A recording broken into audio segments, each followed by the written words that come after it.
be dividing something if you know what I mean. Aren't y'all tired of these clout chasing, no chemistry having, over the hill gatekeeping radio podcast hosts who just provide no culturally concise commentary? We actually got something for that. This is Touchdowns and Tangents, your weekly spot for NFL takes, topical tangents, and context for the culture. So tune in, because you never know if you're going to get a take, a tangent, but either way, it's a touchdown. Let's talk about it. What's up, good people? Live from Hawthorne, California. It's Touchdowns and Tangents. There's a nice spot for NFL takes, topical tangents, and concise commentary for the culture. I'm back this week. It's PD Cameron, and he is Kenneth Barry. I miss our gunshot sounds. I have them. Why don't you ever play them anymore? You don't really be taking shots. You just be arguing with Nikki. Maybe I would beefing with anybody this week. I take that as a challenge. And of course, on the Zoom line, Other than my own immune system. And a cough drop. Fuck cough drops. we got the queen of the Baker Mayfield fan club. Now she's the queen. Ooh. I had to apply pressure and just let her know, like, you're running his fan club. You're his team president. Get on your job. Now she's back on the job. You're welcome. Bullying works. I'm a true there. What'd she say? Truther. I've been a Baker Mayfield truther since 2015, baby. It sounds like you're trying to hedge your bet, but okay. What? You're the president of his fan club. Yeah. All right, cool. As long as you don't run away from it. I just wanted to make sure. Because if he ends up leaving and going to the Raiders or some shit, you got to rock with whatever team he goes to now. You're no longer a Cowboys fan. I ain't rooting for the Buccaneers. I'm rooting for the freaking Baker Mayfield. I don't care what color he's wearing. Creed, race, religion. Baker Mayfield right there. So if he goes to the Patriots. You sound like that fucking Drewski when he was imitating Alabama? No, the redneck dude from fucking Waterboy. I mean, why'd you make it? Yeah. What? Why'd you make it, stupid? Oh, shit. We got to get these South jokes out before we're actually in the South in the next 2 weeks. I'm just trying to get some good barbecue for once down there. Fuck that steak, though. Hey, Nikki, I already told Kenny twice in the directly to his face in the group chat. He's barred from saying one negative thing about Mobile, Alabama. If I see a cross burning, I'm out of there. Fuck you. Fucking week. I'm only because we told him not to go, and he insists on going. So, well, we have to cover it. Negative things about Mobile, Alabama, and then he says what I say, but he can just say that I said it. He can like your text, but that's it. That's all. I'm hyping that shit up. I'm giving standing ovations. I'm giving a voice memo. I co-signed everything she just said. Nah, I would never pick those losers. Anyways, moving on. Yeah, man. So, sorry, but I totally knocked out on the show last week. It was a long week. I was going fucking 10, 12, 14-hour days. But I'm back. I mean, we had a pleasant conversation last week, and we didn't actually argue, so. Oh, that's nice. That's good to hear. Yeah. But yeah. I feel like you weren't there to antagonize it, you know? See, we found out who the problem is. Okay. We found out who the problem is. Sometimes I don't even be saying shit for like 25 minutes, and you guys are going on about a fucking 83 Oklahoma team versus a 2005 USC team. You hate college football, but want college football credentials. That's crazy. Well, I mean, I want to cover this bowl game. Had a symbiotic intellectual conversation, so yeah. I mean, we're deep thinkers. But we're deep thinkers. You just can't handle it. I don't know why you guys are blaming me. I literally don't. Fault. I literally don't be saying shit for like 15 minutes, and you guys are going on. You be a musty male fucking tirade. You have musty male Taurus energy. Hold on. Let me cook. My sister in Christ. I let you cook. Now let me talk. I say my sister in divinity, first off. Get it right. Brother in Christ, sister in divinity. Come on now. You gotta actually get the terminology correct. I don't know how this turned into a fucking ambush on me. Because you weren't here and you just admitted you weren't here because you fell asleep. First you told me you were eating, so you were going to be late, so you ate and fell asleep, you fat piece of shit. I told you, eating is not an excuse. If that's the case, I could miss every fucking episode. I was eating. I was literally at dinner, and then I got back. Taco and then, in my I literally right just now. passed out with the phone in my hand. Like, I was going to go to the Zoom link, and I just passed out. That sounds like diabetes. You should go get that checked out. What did you have for dinner? Tapas. You're lame. Tapas. You're lame. Oh. You fell asleep off tapas. Bro, I had a long-ass day. You fell asleep off tapas. You even know what tapas are, Kenny? Isn't it Mediterranean or some shit? No. I'm eating it. I just don't know what it's called. I don't know what it. Not Kenny speaking on some shit he's never experienced. No, I'm eating it and just like somebody told me what it was afterwards, and I was like, I had that shit like 15 years ago. I don't fucking. Then just say you don't know. I don't remember what it looks like. Just say I don't know what tapas are. I don't remember what it looks like. Tapas. Familiar, I'm not familiar with the tapas culture. I'm not familiar with their game. So tell me. Exactly. No, tell me right now. Tell me what are tapas. I mean, traditionally it's Spanish food, but it can really be anything. It's really just like kind of appetizers, family style, like what the food fuck does that you that kind of mean? share. What does that mean? What is it exactly? Involved, so I mean, if I had that much, I'd probably knock out too. I mean, so what is it? Like finger foods? Like what are we talking?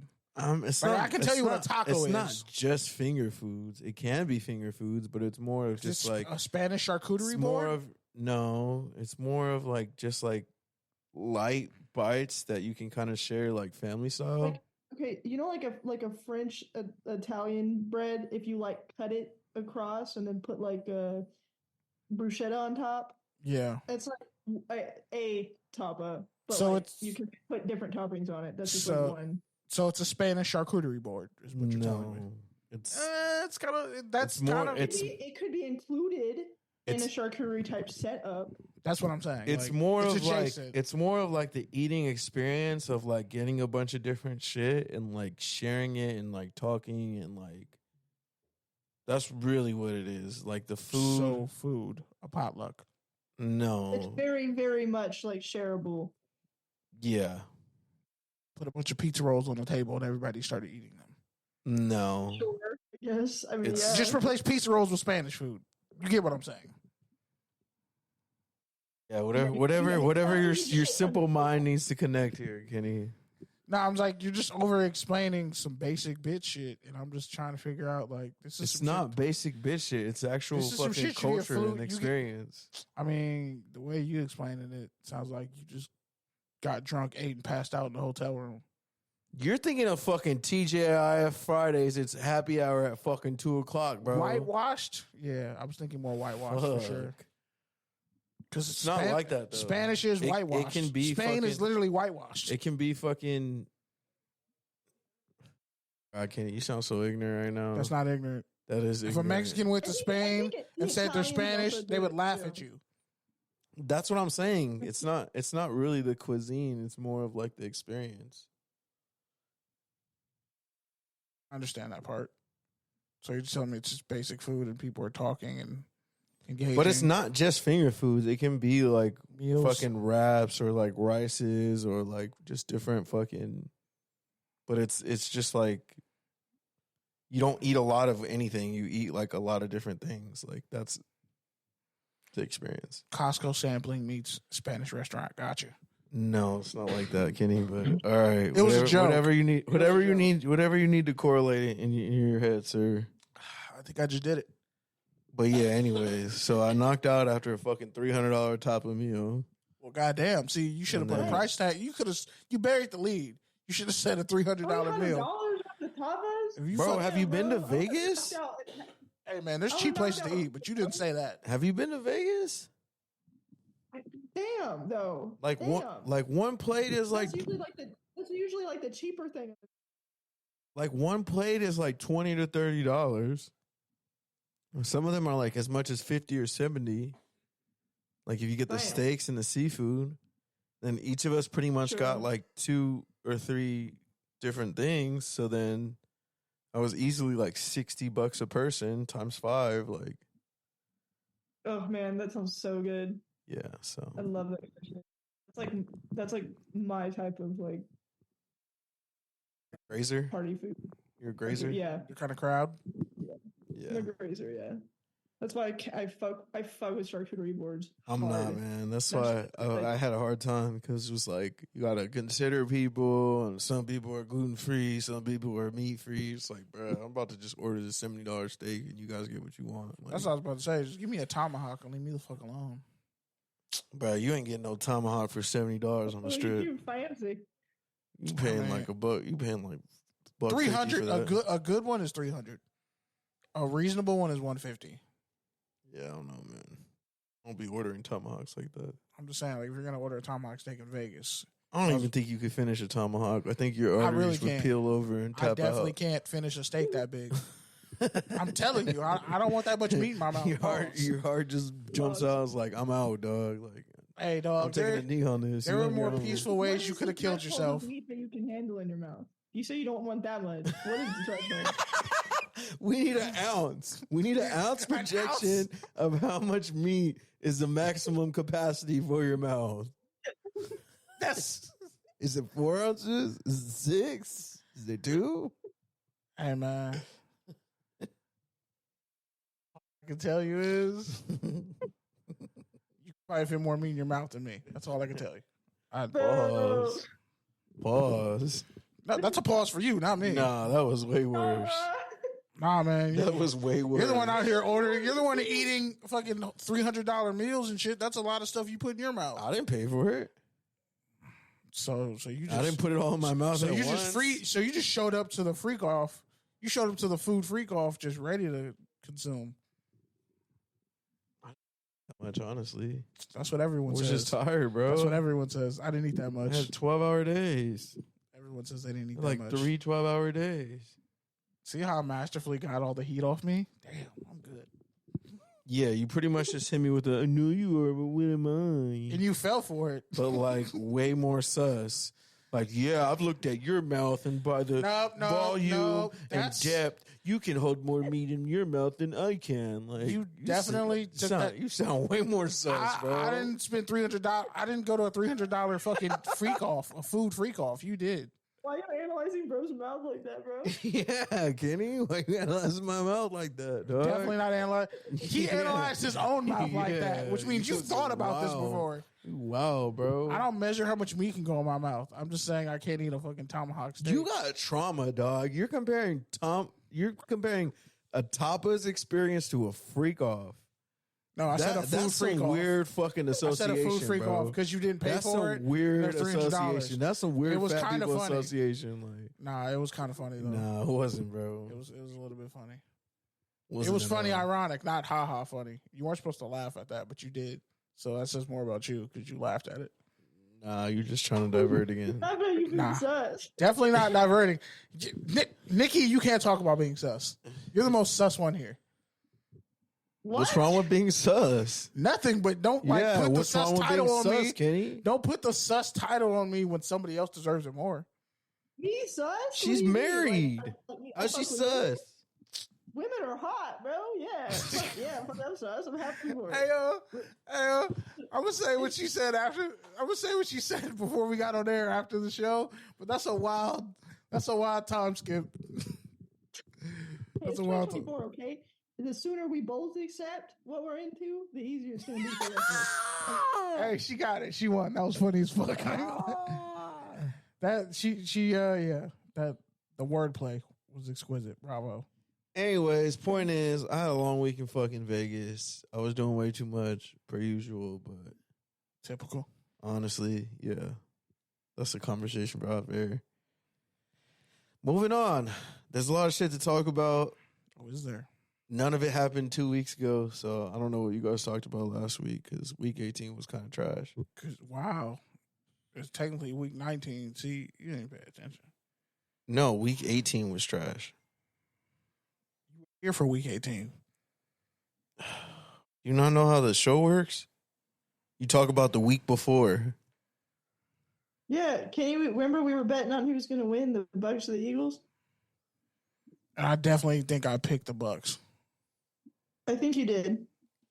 Yeah, I caught that upset. And I caught the Cowboys getting upset, too. But I did make it to Legion finally, which was cool. It's cold as fuck. Damn, it was like been that 30 long? degrees and fucking wind chill. And the tailgating was kind of ass, but I guess I picked the wrong spot. So now I know where to tailgate. And also, I met some dude at CES with tickets, so I got a ticket plug now for both upper level and lower level. Did you give him your Chargers tickets? Nah, he already got a Charger plug, but he said he'll hit me up for a tailgate, which is cool. Funny how everybody has a Charger plug, but nobody want to go to the games. Charger plug, I got it. I got the wordplay there. I got it. Made sense. The shit was hilarious. I actually wasn't even making a joke. I just said that like naturally. That's why I was like, why are you stopping the show for this? I was confused. Damn, I'm a You see, I probably give you your flowers or you don't even want them. No, I wasn't even expecting flowers. Thank you. Like, I just randomly dropped 40 a night like that. But yeah, and then after the game, we went to the Wing Club, which opens up it's the club in the end zone, and it opens up after the game, and it's free. So wow, got to check that out. That was pretty cool. Damn, how much were the tickets? For damn, that's not for bad. What? For what? For the game. Oh, for the game, it weren't that much. Paid like $180. Damn, that's a steal. So you got $180 and free club admission? Yeah, the club goes till like I think midnight. But we didn't stay that long. We just want to check it out. What was the bottle service like? I didn't get bottle service. I don't know. Were you looking around? It was weird. It was weird. It was a weird place because it was like literally like every person, shape, social class, ethnicity. Like it was a weird spot, but it was cool. It was a cool thing to check out for sure. So far, I definitely ain't got that, so it was cool. So far, low key, the best worst stadium. Yeah. Press box got better food. Allegiant got the worst press box. All right, moving on. In terms of food. Moving on. Shit that we haven't talked about the last like 3 times, like the last 2 years. First up, RIP to the fucking. Why did I almost say Washington Wizards? RIP to the Golden State Warriors assistant, Dejan Milojevic. How do you say it, Nikki? I'm only asking you because you're white. Milojevic. Yeah, I figured she know how to say it. Say it again. Milojevic. Milojevic. Could you say the first name too, just in case Pete said it wrong? I don't know how to say that one. I think it's just Dejan. Dejan. I'm not sure that. Milojevic. Milojevic. This feels disrespectful. Hold on. Yeah, especially since he's dead. Just say it, Nikki, because I can't say it. Milojevic, I think. Milojevic. Dejan Milojevic passed away suddenly after suffering a heart attack at the team dinner. So, yeah, they ended up moving the Warriors game, actually, which is crazy. Yeah. R.I.P. Sad story. And the Toronto Raptors head coach, one of my favorite people, because he had that hellacious rant on the Lakers when they beat them, when they had like 28 free throws on the fourth quarter compared to like 2. And he went off on an epic rant. That dude ran a play that Dejan had called up when they were assistants together, and they scored on that play. So he did. That was like an homage to him. That's cool. It's a cool story. Yeah. Other news, I didn't see this one, but Jason Kelce's retiring. It's actually not true. That's what I thought. Yeah, because like we ran the headline at work, but then he came out on his podcast with his brother and was like, "Oh, I can't make that decision right now." Pretty much a war against Adam Schefter. When I make that decision, the right people will be informed in the right amount of time. But then he was crying and getting emotional, thinking about it, saying he addressed the team already. I mean, guys, pretty much he sounds like he's going to retire, but he just didn't want Adam Schefter to have the news. Like Tom Brady. He didn't want Schefter to get the win, even though they both went to Michigan. It's kind of interesting. And interesting crazy for other reasons I can't legally talk about, but whatever. They got a lot of veterans on that team. Fletcher Cox is in his 12th year. I think it's crazy how they want to fire Sirianni. Yeah, that's wild. Brandon Graham's in his 14th year. Kelce's in his 13th year. What were you saying, Nikki? It's crazy. This report says that he told all of his teammates that he was retiring. What it looked like. He was hugging his old line coach. It looked like that was it. And he was crying and like freaking walking around and like high-fiving and like taking pictures with fans while crying and stuff, and like stayed on the field way too long. Like, there's no way. I mean, it sounds like. I mean, he even gave the McDonald's driver a fucking jersey. Like, you couldn't have done that the last 12 years, bro. And the sausage muffin is your go-to sandwich. That's crazy work. Can't even. You could afford the McGriddle, my boy. The McGriddle is the only acceptable sandwich at McDonald's. Nah. For breakfast, the Egg McMuffin hit. Fuck out here, dry ass shit, bro. The McGriddle gives you everything you need. Yeah, that's why you have diabetes, literally, because of that sandwich. I don't have diabetes because of that sandwich. You're literally eating a fucking. When's the last time you see me at McDonald's? When's the last time you see me at McDonald's? You're literally eating a dessert with processed meat, some sort of egg protein. That's powdered egg for sure. It's doused in sugar. Definitely powdered egg. I only eat the sausage one. Like, you can get it without all the other stuff, just the patty. I'm just saying. That's the cheap one. That's the cheapest one that used to be $1. I miss the sausage biscuit. That shit used to be hit. Nah, you don't need that. You don't ever need to eat that again. Yeah, I know. That's why I don't eat at McDonald's anymore. But yeah, I fuck with the Egg McMuffin. That little weird ass egg, that shit hits. Because it's folded in half, and it's like, this is probably But the egg McMuffin, I don't know why they charge you more for the Egg McMuffin than the sausage McMuffin. That's one of the things that's grinding my gears since eggs cost more. They're the same things. Just one's ham and one's fucking sausage. If anything, the ham should be fucking cheaper. Nah. It's kind of like how pepperoni's dirt cheap, but motherfuckers upsell pepperoni. No, it's kind of like how fucking everyone just cast salami aside, but pepperoni is salami. It's the bastardized no one talks version. about that. No one talks about it. I don't like either, to be honest.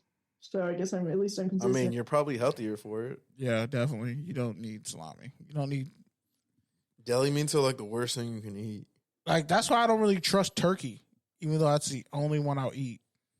Like, turkey. That's the better one. It's the better one, but it's like, it's the better of the worst one. Turkey deli meat or just turkey? Turkey meat, turkey deli meat. Oh. It's like, I shouldn't be eating this shit. I shouldn't eat meat that sweats. And all that shit sweats. And people don't be fucking properly saran wrapping it closed and putting it away in all these delis. That's why I'm like, and working in a deli for as long as I did, I'm like, I'm cool on all this shit. Let me go get some cookies. That'll kill me. That'll kill me the slowest out of everything here. Nah, definitely not. I mean, not many people are really getting prosciutto like you think they would. You need to just break up with sweets, dude. I mean, you need to go. I don't eat cookies anymore. You need to go kick it with Aaron Rodgers, do some ayahuasca, and just pray on not eating any sweets. Bro, I really don't eat a lot of sweets like that. Okay. I was high. That don't count. Yeah. That don't count. Yeah, tell it to the double and Tootsie Rolls you put up yesterday. Wait, what double? Yeah, you had about fucking 12 Tootsie Rolls yesterday. First off. First off. Okay. You're missing the whole context. Yeah, okay. That. And I don't even I pretty much gave most of those Tootsie Rolls away. They're all in here. Okay, Kenny. I don't even really fucking... I don't even eat the suckers. Like, Kenny, honestly. just like you told me you didn't eat ice cream and then that Trader Joe's ice cream was gone in a week. That was different. That's Trader Joe's ice cream. Okay. Sorry. I haven't bought ice cream. I haven't bought ice cream since. I haven't bought ice cream since. That was only 2 weeks ago. No, wasn't that Trader Joe's ice cream been gone a month? Where you been at? Nah, that shit was in there like 2 weeks ago. That shit was not in there 2 weeks ago. You finished that like at that the shit beginning did not. Of the year. That shit was gone before I left. All right, man. To go to Texas. Trust me, I know. Keep lying to yourself, Kenny. I don't eat that much sweets anymore. I didn't say that. I've never said that. You just said that. Never said that. You were like, I don't even eat sweets like that anymore. The way I used to, no. I've cut down, bro. I've cut down. All right. This man literally has a fucking container of candy in his room. I don't eat that shit with my sugars low. Oh my fucking for other god! reasons. You're so full of shit. Hey, dog, I'm not gonna violate my own fucking herper rights because you want to sit up here and herper rights. I say herper. I really said herper. Gonna fucking snitch on my medical history. No, thank you. I'm That's not gonna the do Latin root word of herpes. Herpa. You would know. That's fucked up, man. We already said we're not gonna make no more herpes jokes. I mean, you keep making herpes jokes. You're the only one doing it. I haven't. You're the echo chamber of herpes jokes. It's just you. All right. Anyways, off the tangent. Wild card weekend happened. I already alluded to it, but the reigning NFC champion Eagles got embarrassed by the Bucs. Clapped up. Honestly, I feel like last week's bingo card couldn't have gone more of the opposite than the way it did. They lost 6 straight games in the Like season. all the sexy teams that people wanted kind of just got bounced. And I think it kind of speaks to just like how the game changes in the playoffs. Like you have to be physical. You got to be able to make plays when you need to make plays, and you really got to control the tempo of the game. I feel like the teams that won were able to do that, even though they weren't the sexy picks. I don't know. I don't know how much hope the Bucs train has in it left, but Nah, they got all the juice. And by the way, Yaya Darby, the Raiders passed on him. Could have took him the 3rd round. Would have solved their sack issues. But hey, you know, had a better rookie season than Tyree Wilson, and Tyree Wilson was the 7th overall pick. I just want to point that out. So, I think he was like 2nd on the team in sacks. He might have led the team in the Buccaneers in sacks. He had 7.5 on the season. He was only behind Kobe, Turner, and something Young. I think his name is Robert. They're both, one's an edge rusher, Byron Young, and Kobe Turner for the Rams, which, by the way, one of the best draft classes Rams have probably ever had, because Kobe Turner had 9.5 sacks. Probably won't win Defensive Rookie of the Year, though. I'll probably go to Will Anderson. okay. So what was your point of all that? That the Bucs are a very dangerous team, and there's already been shit talk back and forth between Chauncey Gardner Johnson and Baker Mayfield, and the Lions got their first playoff win in 32 years and hosted their first home playoff game in 30 years. I liked how the whole national media pretty much picked the Rams and started dicking the Rams again. Yeah. Like, oh, they got Puka, Cup's going to be back, Stafford's back, the defense is overachieving, this team's looking like they can make a Super Bowl run, and boom, they got stopped in their fucking tracks by who? They said it was their holding. ex-bitch. They tried to stunt on their ex-bitch, and they just got left hanging. They came back and thought the ex bitch didn't improve herself. She turned herself. I was proud of Jared Goff though, man, and Reynolds. That's redemption. And Reynolds, right there. they both balled out. Yeah, which was awesome, man. Amon Ra killed it, and even my homie, who's a Detroit fan, shout out to Matt Bowen. He lives in Detroit. He's a real Lions fan. Like even he was kind of downplaying it all week. Like, we're the Lions, man. We'll find a way to fuck it up. Like, the Rams are scary. Like, he just was humble all week long in the group chat full of Rams fans. Sure enough, they pulled it out. So I was happy for him. I'm happy for the city. I know Big Sean was probably crying and calling Ariana Grande on Zoom. Like, Eminem was probably doing his usual. I'm wearing Jordans because the analytics say that black people like wearing Jordans type shit. Okay, that's foul. Shut up. He won't shave that fucking beard off. That's foul. He won't shave the beard off, That's and foul. it really frustrates me. No, like Joe Budden came out and exposed that already. Your black people with Jordans thing is weird. No, That's but like weird shit. Joe Budden already came out. Multiple people already came out in interviews saying that's some weird. Yeah, he wears Jordans like not just because he's sponsored, but like Eminem's not even seen out in public like that, my boy. What are you talking about? Mom Spaghetti And is since trash. when is- Mom Spaghetti is trash. And since when is Love Eminem, but Mom Spaghetti is trash. since when is fucking Joe Budden a credible source on anything but frocks? Slaughterhouse.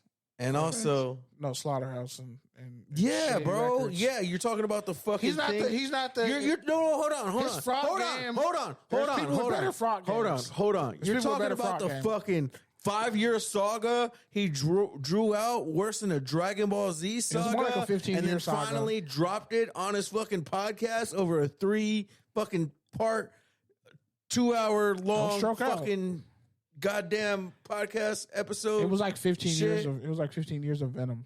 Yeah, and he See just what I did talked there? about it for 3 weeks on 3 different 2-hour podcasts. I'm just saying. And you made me listen to it. I'm just saying. And you're not pro Eminem, so don't be I am sitting pro here. No, Eminem. you're not. You slander I'm Eminem. pro Eminem doing You comedy, and that you motherfucker slam- needs to do more funny bits. You Stop slander, rapping and you just do slander comedic bits. Eminem every 'Cause- No, I don't. every chance you get. Yeah, you do, bro. I just I feel like he's that old retired dude who just has nothing left to do but to rap and show up places. He doesn't even show up at places like that. How dare For the Lions. Eminem go to his favorite football team's first playoff appearance since he's fucking been wearing diapers? The fuck? Now he's like 50. What are you talking Yeah, about? you do sound like a Karen, Kenny. I definitely don't sound You like a do. Karen. And Eminem's Bro, like you've been talking 50. shit about him for like the whole week for no reason, bro. Nah, I said one thing and you just took that shit as like I spit on like 8 Mile, which I didn't. I'm just pointing out. I was just pointing out some things about Eminem, and everybody got all like, And here's how you're not credible. Here's how you're not credible. Eminem actually does have Jordans. He actually is sponsored. I just said he was. You said he wasn't. No, I You're said like, he he's doesn't wear sponsored by- Jordans because he's sponsored. He wears Jordans because he did some research and the analytics say that he gets more black listeners if he wears Jordans. And yes, that was my fake Joe Budden voice. Is that? You didn't even quote the Have you- fake have you- Joe Budden have you stat listened- correctly. That's the funny part. Eminem? At least I quoted it correctly. Go ahead, Nikki. Even though it was bullshit. We didn't hear you. Like,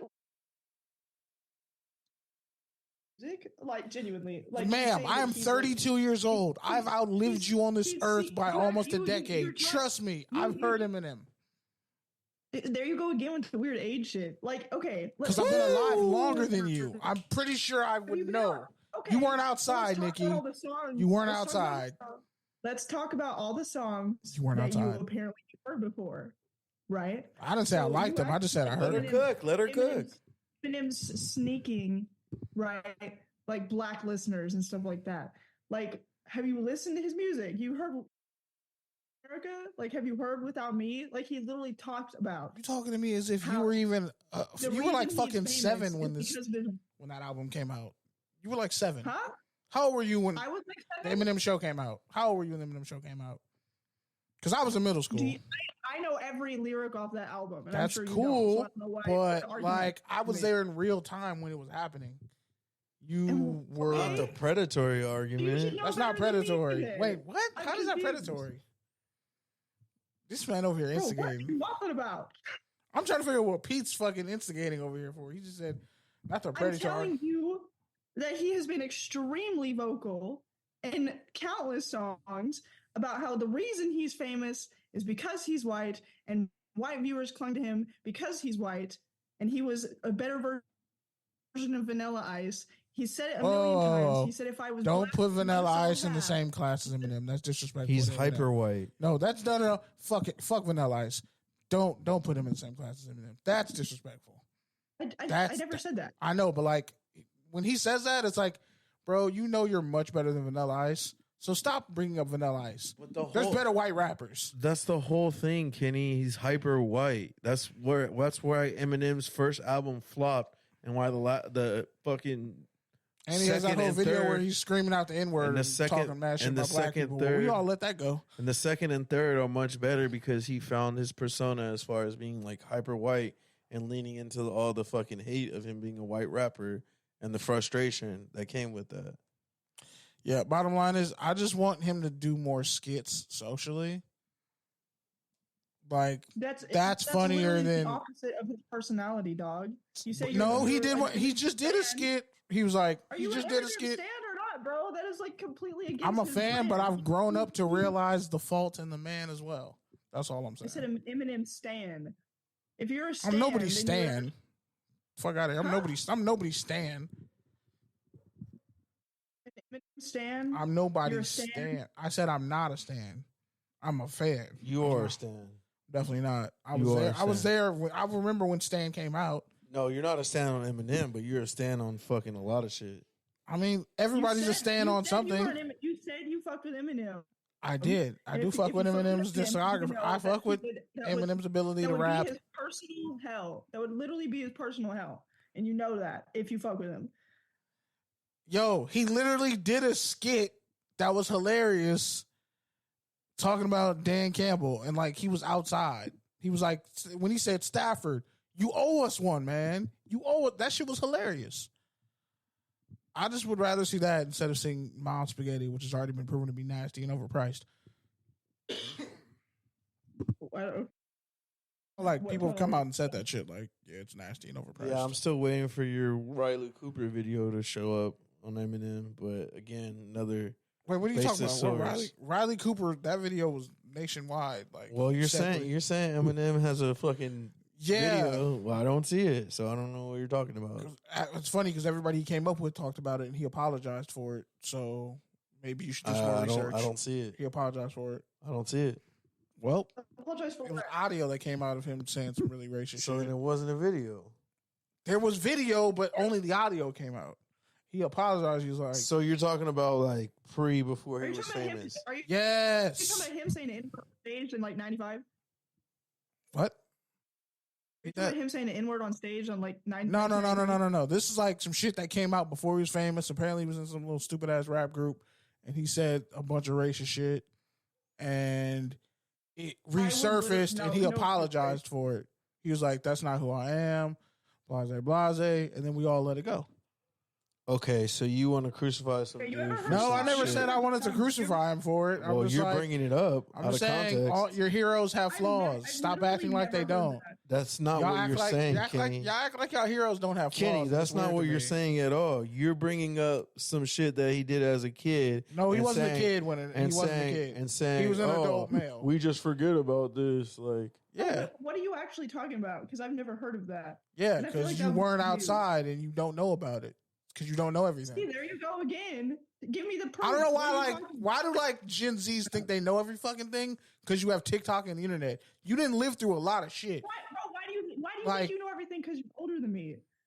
That's predatory. I just know I know a little bit more because I was there when it happened. Kenny, that's predatory. I got more context. That's predatory. I have more context. That's not predatory. That's literally the definition of predatory. My mom was around when MLK got murdered. I'm pretty sure she has more context on speaking on that than I do. You saying?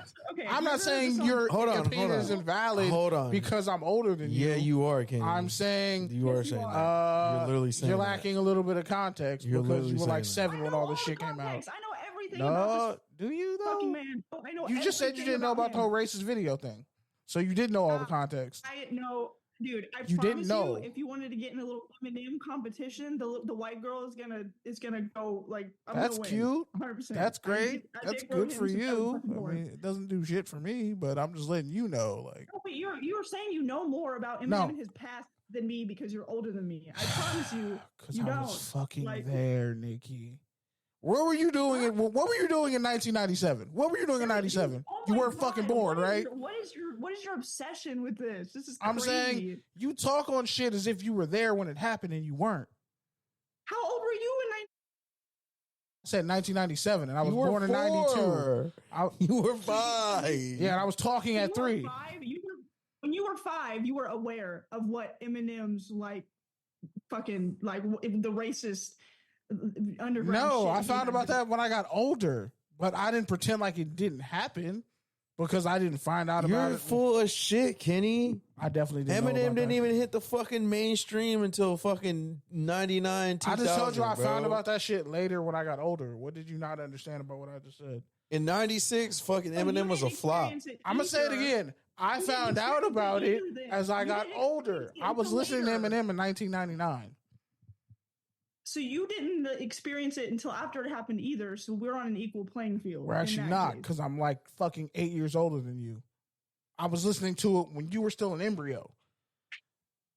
So yeah, we can relate because we're both Eminem fans, but we experienced it at 2 different time periods. You're so not the an perspective Eminem is fan, slightly bro. skewed. Yes, I am. No, you're not. I am. I just kind of like. You're not an Eminem. I just realized the faults in all the people I thought were my heroes. You're not an Eminem fan, bro. Fine, You whatever. were not bumping the Slim Shady LP when you were 6. I definitely wasn't. But my mom was playing Okay, it. then we're on the same page. Kind of. What we got on this? Because you saying. can't admit you're wrong. I didn't say I delusional. was. You have the delusional disorder. I already No, told you you this. just like diagnosing people and you have no medical fucking expertise. I would never listen to you medically. Like my Okay. mom has more fucking medical expertise in her pinky finger than you and everyone you know. So why the Okay. fuck would I listen to you about some shit? You just throw out shit because you've experienced some things. You know people have been through shit, but like you don't have the actual expertise. No, because I actually fucking pay attention to what's going on in the world. And So do I. And really, that's what fucking medical thing is. It's a fucking theory. They throw out shit and they test it. I mean, also WebMD. So it's just more. WebMD got everybody shook too. Can we just be honest? No, we're not talking about that. You're deflecting. I'm The not point deflecting. is, you can't say you're wrong, I thought I was bro. gonna die. You can't say you're wrong. I've said I'm wrong before plenty of times. Oh, you haven't, man. I said I was wrong about Baker Mayfield, and now I'm just like you say just like you say you're an Eminem fan, even though you take every chance you can to slander the man. I mean, I don't take every chance. Yes, you do, to Kenny. slander him, but I do get some jokes off every once in a while. All right, man. Why is everybody so sensitive about critiquing Eminem? Because the man hasn't even put out an album in 2 years. You just slander him. For no reason. Like, you're dissing him for no reason. You say you Nah. like him. Like, Actually, sometimes I diss Big Sean for no reason. Which is what he did before I'll cop that. to. That I will cop to. And that's why I shout out to my boy Max, but he was like, dog, the Lions aren't going to lose. They have Eminem on the promo. The script's not going to let them lose. Nah, I mean, yeah, it's true because Terrence Crawford beat the dog shit out of Earl Spence, and who was, even though Eminem didn't even rap his theme music, he just played his music and walked out. And then Terrence Crawford beat the dog shit out of Earl Spence. And then Earl Spence came out and said, I had a second eye surgery. Probably should have said that before the fight, Chief.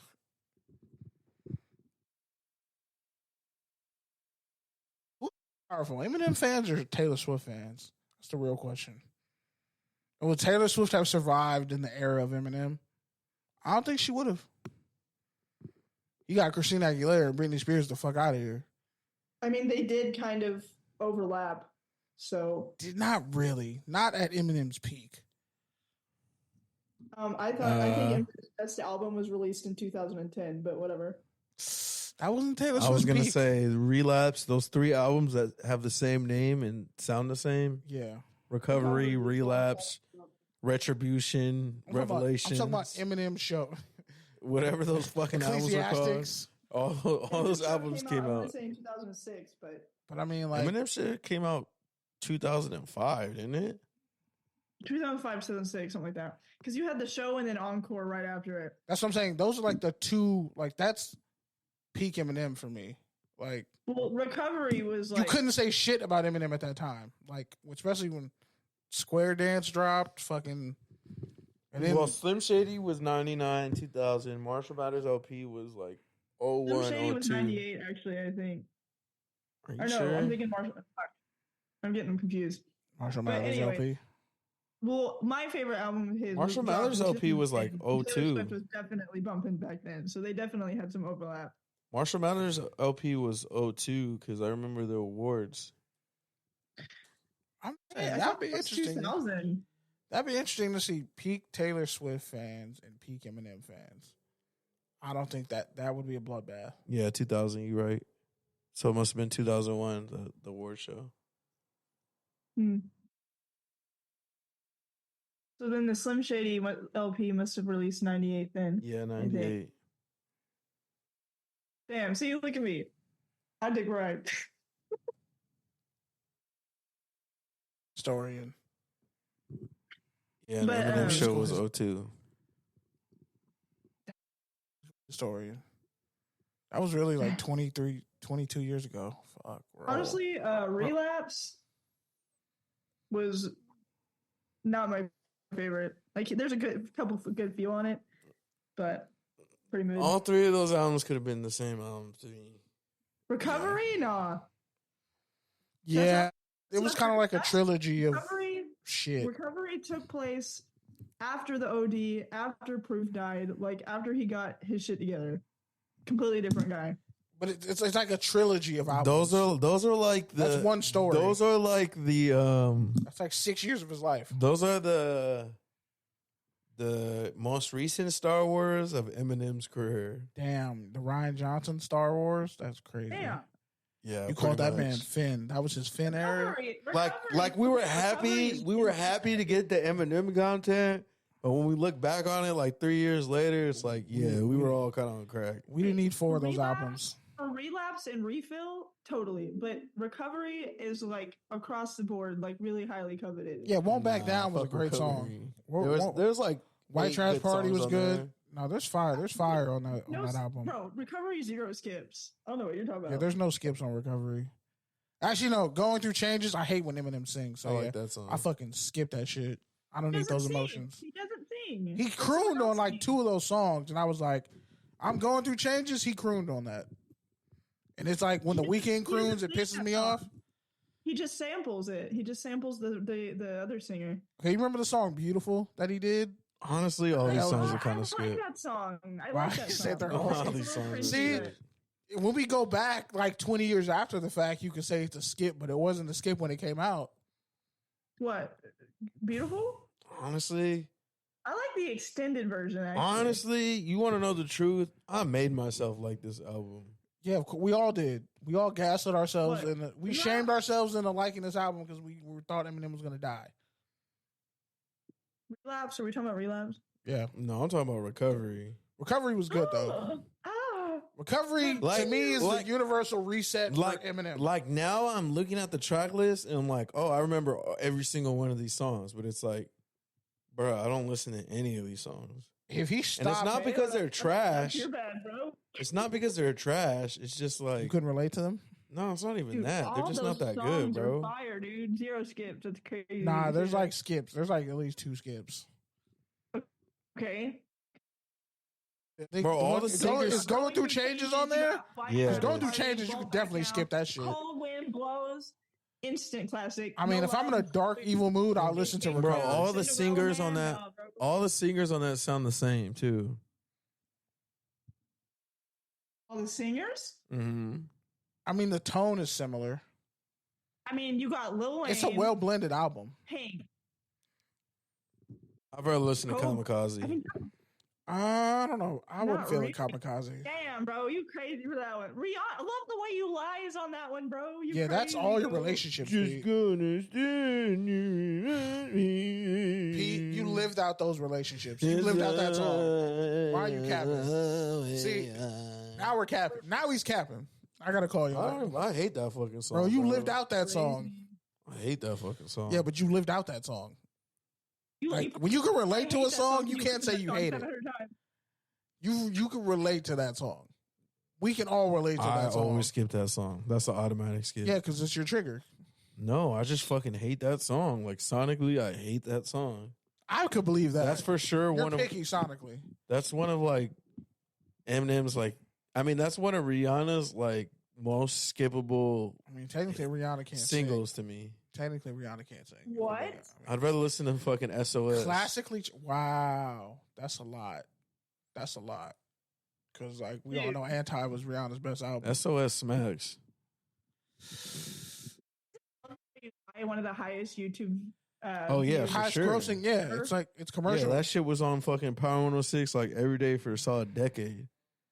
I'm pretty sure it was the first YouTube video to ever cross 1 billion views. Yeah, I remember that. Doesn't make it good. Mr. Beast has 1 billion views. That doesn't make him good. Oh, whoa! You slandering Mr. Beast now? Yeah, bro. Oh, hold on, because I said something that wasn't even a stray to Mr. Beast, and this man tried to take my head off. This man over here saying Mr. Beast isn't good just because he has 1 billion. You sound like Immortal Technique right now. Just because you have 1 million fans, it probably means they're all stupid. Like, that's crazy. Anyways, the point is, I'm just saying. I'm not hating on Mr. Beast. He gets his bag. He's an entrepreneur. I respect him for that. But yeah, he's not the fucking brightest guy. Like if the aliens were like, "Hey, you get one," wouldn't want it to be Mr. Beast. So like, who is it? I don't even like fuck with him like that because I think that a big part of, not anymore, but in the beginning, I thought it was cringe how they like capitalized off of people's like raw emotions.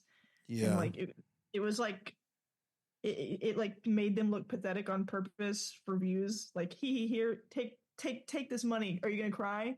Are you gonna cry? Are you gonna piss yourself? Make sure you do it in the camera. Like that was pretty cringe back then. But I think they've grown past that. And I mean, people said that about Logan Paul. I mean, some people would say the opposite. Some people said that about Logan Paul. They'd say he's sold out now, and now he's too afraid to do what he actually wants to do, or like do anything different. He's just doing the same shit. I mean, I don't know, a black YouTuber could never get away with that. Is less like, I don't know. It's just even when he does those like, oh, we gave this much money to this many people or whatever, it's like way less personal to each and every person, and it's very much like it doesn't paint the person to be so pathetic anymore, in my opinion. He's a corporate entity now. Yeah, and he's like more detached. I mean, maybe he's just self-aware that he knows that it looks bad that he's doing that now, but I mean, that's definitely part of it. His content has cleaned up a little bit. That's definitely part of it, but I don't think it's gotten better. Even if it has gotten cleaned up. I'm not necessarily disagreeing. I don't really I'm not really a big fan of the guy or whatever, but I mean, at the end of the day, like he's helping them a shit ton of people, no matter what his intentions are, you know? For sure. All right, back to football. So Eagles got smacked. Lions pulled off an upset. Packers blew out the Cowboys, which was crazy. Mike McCarthy getting beat by his old team. A lot of people thought he was going to get fired. Jerry Jones went on record saying he was floored. He was beyond his comprehension. But lo and behold, he doubled down on Mike McCarthy. I know a lot of media were talking about it all week, and they're just saying, I mean, I heard kind of a mix. Like, what do you expect? Jerry Jones has actually not been that quick on the trigger as far as coaches. Look at how long he gave the last coach. And then I've also heard Jason Garrett. And then I've also heard the other side. Yeah, but you know, he's not taking on the Carolina Panthers or Washington Commanders. He took on a ready-built playoff team, and his whole thing was supposed to get them over the hump. And he hasn't done that at all. And he still has top talent at key positions. So I don't really know how I feel about it. Honestly, I think I kind of like it just because it's going to keep the Cowboys from doing anything. But yeah, I don't know. I don't know how I feel about it. I think he probably gonna regret it because Mike Vrabel's out there. Belichick. I don't think Belichick and him are a good personality fit, but you know, Vrabel was out there. Harbaugh. I think Jerry's gonna eventually regret it. Yeah, but I don't think that's their culture. I don't think they have that highly organized, highly managed sort of culture. I feel like they have more of the, this is your job. You know what it takes to be a professional. You know what it takes to fucking wear the star, show up and do great work. I feel like they have much more of that culture versus, you brought Belichick in there. I feel like it would be less about the star and more about Belichick, and I feel like Jerry Jones wouldn't like that. And kind of a similar situation with Harbaugh. I mean, they're also both control freaks, but yeah. That's what I'm saying. And it's the corniness. And it's I think for those kind of coaches with that kind of personality, it's kind of got to be about them. And if it's about the brand and about the team, I think that kind of takes away from them turning it around quickly. Because, I mean, even at Michigan, it took Harbaugh a little bit. It wasn't instant. I agree. I just think they're trying to run Dak out of town. I don't know what happened to where, they went down and just stopped being aggressive once they went down. I mean, the pick six obviously took a lot of life out of him. But just comes to the Packers, I think they're not being given the credit. Like, the defense is not bad. Defense is actually pretty good when they're all healthy. Jordan Love playing like a Pro Bowl Jair wasn't even a Pro Bowler. That's crazy to me. I mean, balled out. Asante Samuel versus Sauce Gardner is crazy work, but Asante Samuel was right. Derek Stingley Jr. had a much better year than Sauce Gardner, but didn't get All-Pro. Is he? He had like 5 picks, and I think Gardner had 1. Okay. On a worse team. Way more defensive stars. Okay, we're talking about the Packers. I know, but I'm just saying, like, when it comes to the Packers, like, Love is playing at a Pro Bowl caliber level, and he's peaking at the right time, and he's showing everybody, hey, this is why everybody looked at me different coming out of Utah State. I think he's the perfect quarterback to pair with old boy Floor. I think it's really the perfect offensive situation. I think ultimately Musgrave finally, catching passes, not falling down. I think ultimately the Packers just had the right kind of personnel to really beat that kind of Dan Quinn style defense. Like, I think they could give it to the Niners. I don't know how competitive it's going to be. It's not going to last that long, but somebody would have to step up and make big plays. But I think the Packers could potentially upset the Niners. But I'm saying, like, they have players who can make contested catches. They have players who can make plays after the catch. We were waiting on Aaron Jones to finally resurface, and he did in a big way. So I feel like they had the blueprint to potentially beat the Cowboys. It's just like you said, I think a lot of people were kind of counting out Jordan Love. Oh, it's his first playoff start, whatever. But I think he put all that to rest right from the get-go. And honestly, I mean, the Packers receiving room, they've caught a lot of flack for the injuries, for the drops over the past couple of years. But I feel like that ship kind of steadied like halfway through the season. Yeah. Plus, I think they can get a receiver in the first round if they really want to go for it, which I think they should because there's a lot of good receivers in the first round. Get a guy like a Dunze or trade up for They're talking neighbors. about Dunze going top 10. I mean, shit. If you can... I mean, that's the thing that's hard about deep receiving drafts, especially because last year we didn't really have one. It's like for sure. Our team's going to just take guys where they should go, high in the top 30. QB class, or is it just going to kind of, oh, well, we can wait and get someone else in the second round, and then everyone just kind of slips to the second round. Now, all of a sudden, you got 10 going in the second round. That's what makes it hard when, like, a particular position is deep, but especially at receiver. That was the kind of especially after last year when, like I said, it wasn't really deep at all. Well, it was deep, but it wasn't top heavy. Yeah, it was like Calvin Austin. Everyone had flaws, but there was no. You picked who you wanted. Yeah, exactly. But the Drake London year, the Calvin Austin, the third year, you got guys who probably could have snuck into the end of the first round, who went in the fourth round. Yeah, definitely. So, all right. So that's the NFC. We got. Who you got, Kenny?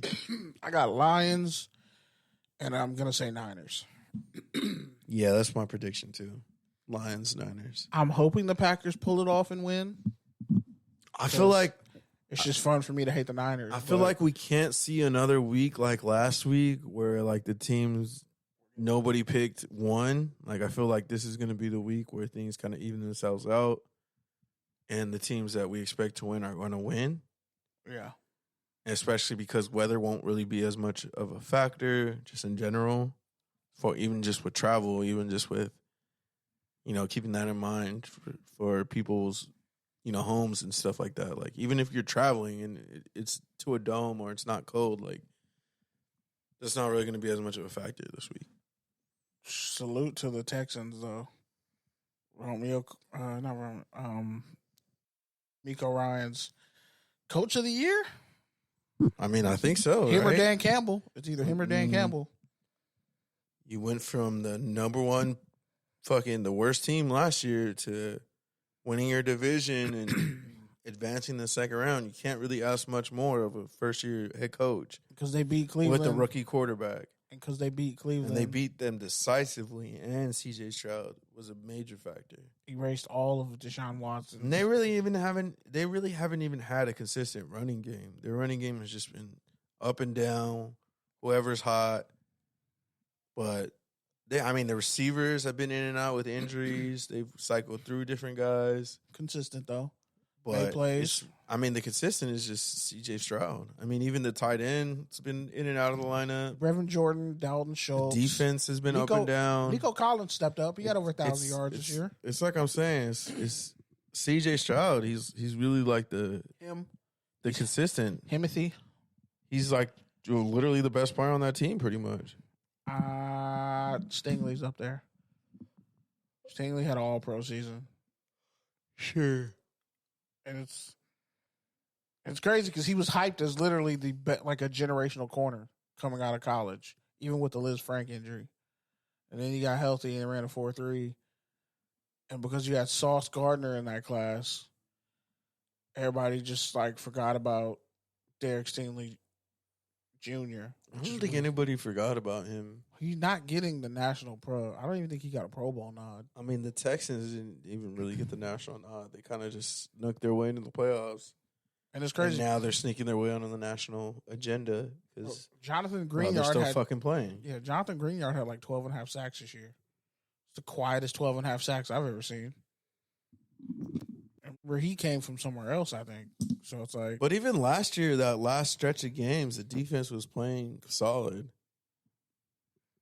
Yeah, but because they won last year. They won a couple games late. That and salute to messed Lovie up their Smith. draft. Salute to Lovie Smith because he's the one who made it possible by beating.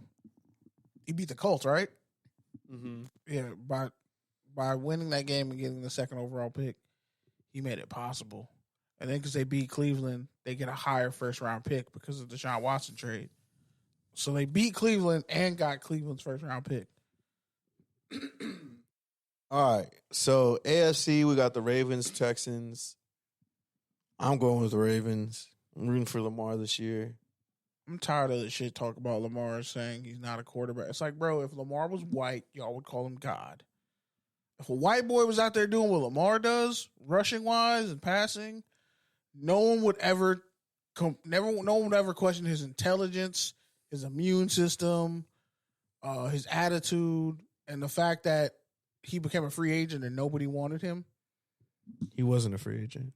Like, he was available. He was available, and everybody said nope. The Falcons said nope. People alluded at collusion, but I'm just saying, like, Lamar's had to deal with so much bullshit, and he's successful than most of your favorite quarterbacks. Josh Allen, let's be honest. If they play that game and they don't postpone it, I think the Steelers win it. They're a better running team. If you look at... Yeah, I don't think the Steelers really had any business in that game. They had no business in that game. Especially without TJ Watt. They had no business in that game. But I'm saying... They just benefited in a street fight, running the ball, I'll take the Steelers. They just benefited from Joe Burrow being out, honestly. Because if he's healthy, I feel like that's their wild card spot. Exactly. It's the Bengals. But I'm saying the Bills haven't... Like, even when Josh Allen had that 52-yard touchdown run, it's like, okay, bro... You're just doing like a little bit of what Cam Newton did all the time. But you actually haven't gotten better as a passer. You got an all-pro wide receiver, and this dude's complaining about getting the ball. Your offense constantly stagnates. I think Josh Allen actually has more rushing yards than Cam Newton. Career-wise? Definitely not touchdowns. Through comparable parts of their careers. I mean, I would say, yeah, as far as rushing yards, because they just had a 1,000-yard rusher this year in James Cook. So, I mean, if we're going to factor it in, like Josh Allen, they've been saying Josh Allen is him for all this time. And I don't know. I think he might lay an egg against the Chiefs, honestly. I think it'll be Chiefs-Ravens, AFC title game, and Niners-Lions in the NFC title game. Because there are too many holes on that Texans defense for me to think they're going to be able to stand up. I think C.J. Stroud will give his best, but the Ravens defense is not for the bullshit. They have historically great defense. I think the biggest thing for the Ravens is like, how do they come out? What do they look like? Like, do they look like a team that hasn't played in 2 or 3 weeks? Do they look like a team that's focused and ready to win a fucking championship? Like, what do they look like after the rest? I think that's going to be a huge factor for them because, like I said, Houston, yeah, they're young. Yeah, they're a little untested. Yeah, they got some veterans. They're tough, though. But they're not, yeah, exactly. They're not scared. And I think that was the biggest thing from last week. Like I said, they came out from the jump. And and they've honestly been playing playoff football for 3 weeks, 4 weeks. Yep. And it was much of the same versus Indiana. So if Baltimore comes out slow at home and all of a sudden Houston's up 14-0, it could be a problem. It's a different game. So I'm not saying they wouldn't be able to surmount that. They wouldn't be able to come back because they could. They have the firepower. But it's a totally different game. And I don't think that's the game that Baltimore wants. And I don't think the Bills want to see the Ravens in the next round. Because I don't think the Bills are going to get past the Chiefs. I just don't see it. You got to prove it to me. I mean, yeah, honestly, Josh Allen and Cam Newton are pretty similar as far as Cam Newton would have won a Super Bowl with the Buffalo Bills teams. And actually, that Josh had. Actually, Josh has more Josh touchdowns. is in the middle of trying to win a Super Bowl right now, so Yeah, but if you also literally saw what Cam Newton had at receiver, it was dog shit. But you said Josh Allen didn't have more touchdowns, and he has a lot more. Wait, seriously, passing Rushing. or total Rushing. Just straight rushing. That's kind of shocking because I would have assumed Cam was pacing him quicker. No, Cam just had that 14-year. That Super Bowl touchdown year. But no, Super Bowl touchdown year was 10. His rookie year he had 14. Okay. He had 32. And Jalen already broke that. Well, Josh Allen had 15 this year. Josh Allen had 15 too? Shit. See, that's what I don't like. Lamar doesn't have that many rushing touchdowns. But Lamar gets seen as a running quarterback, and Josh Allen doesn't. Even though Josh Allen, damn near led the league in picks. They're 5 apart. Allen has 5 more. If you look at Lamar Jackson's total number of interceptions and Josh Allen's is way higher. And I'm pretty sure Lamar's completion percentage is higher. But everybody has been giving Josh Allen a pass. And I'm just, aside from being white, okay, dude, we get it. But, you keep coming up short. The Ravens ran into some shit luck and a ton of injuries. Honestly, the game has just changed a lot in even 10 years. I feel like Allen gets praised for what Lamar gets shot for. Even just looking at Cam Newton to Josh Allen, it's hard to compare because it's Cam only threw for 4,000 yards once. His rookie year. And that was his rookie year. Because he had an actual receiver. But now it's everyone throws for 4,000 yards. So it's even just in 10 years, the passing game and the way the roles have changed, it's the numbers are just kind of ridiculous. But if you gave Cam Newton Stephon Diggs, they're winning against Denver. Let's be real. Give him, because I'd rather have that Panthers defense than this Bills defense. You give me the offense, you give me the receivers that Josh Allen has. And I hate to tell you this too, buddy, but Cam Newton also has a lot more interceptions than Josh Allen. Receptions? Interceptions. Well, we knew that. Damn, for That's a real? different era. We knew that. I was never. Josh Allen's an interception king, dog. He is. Crazy.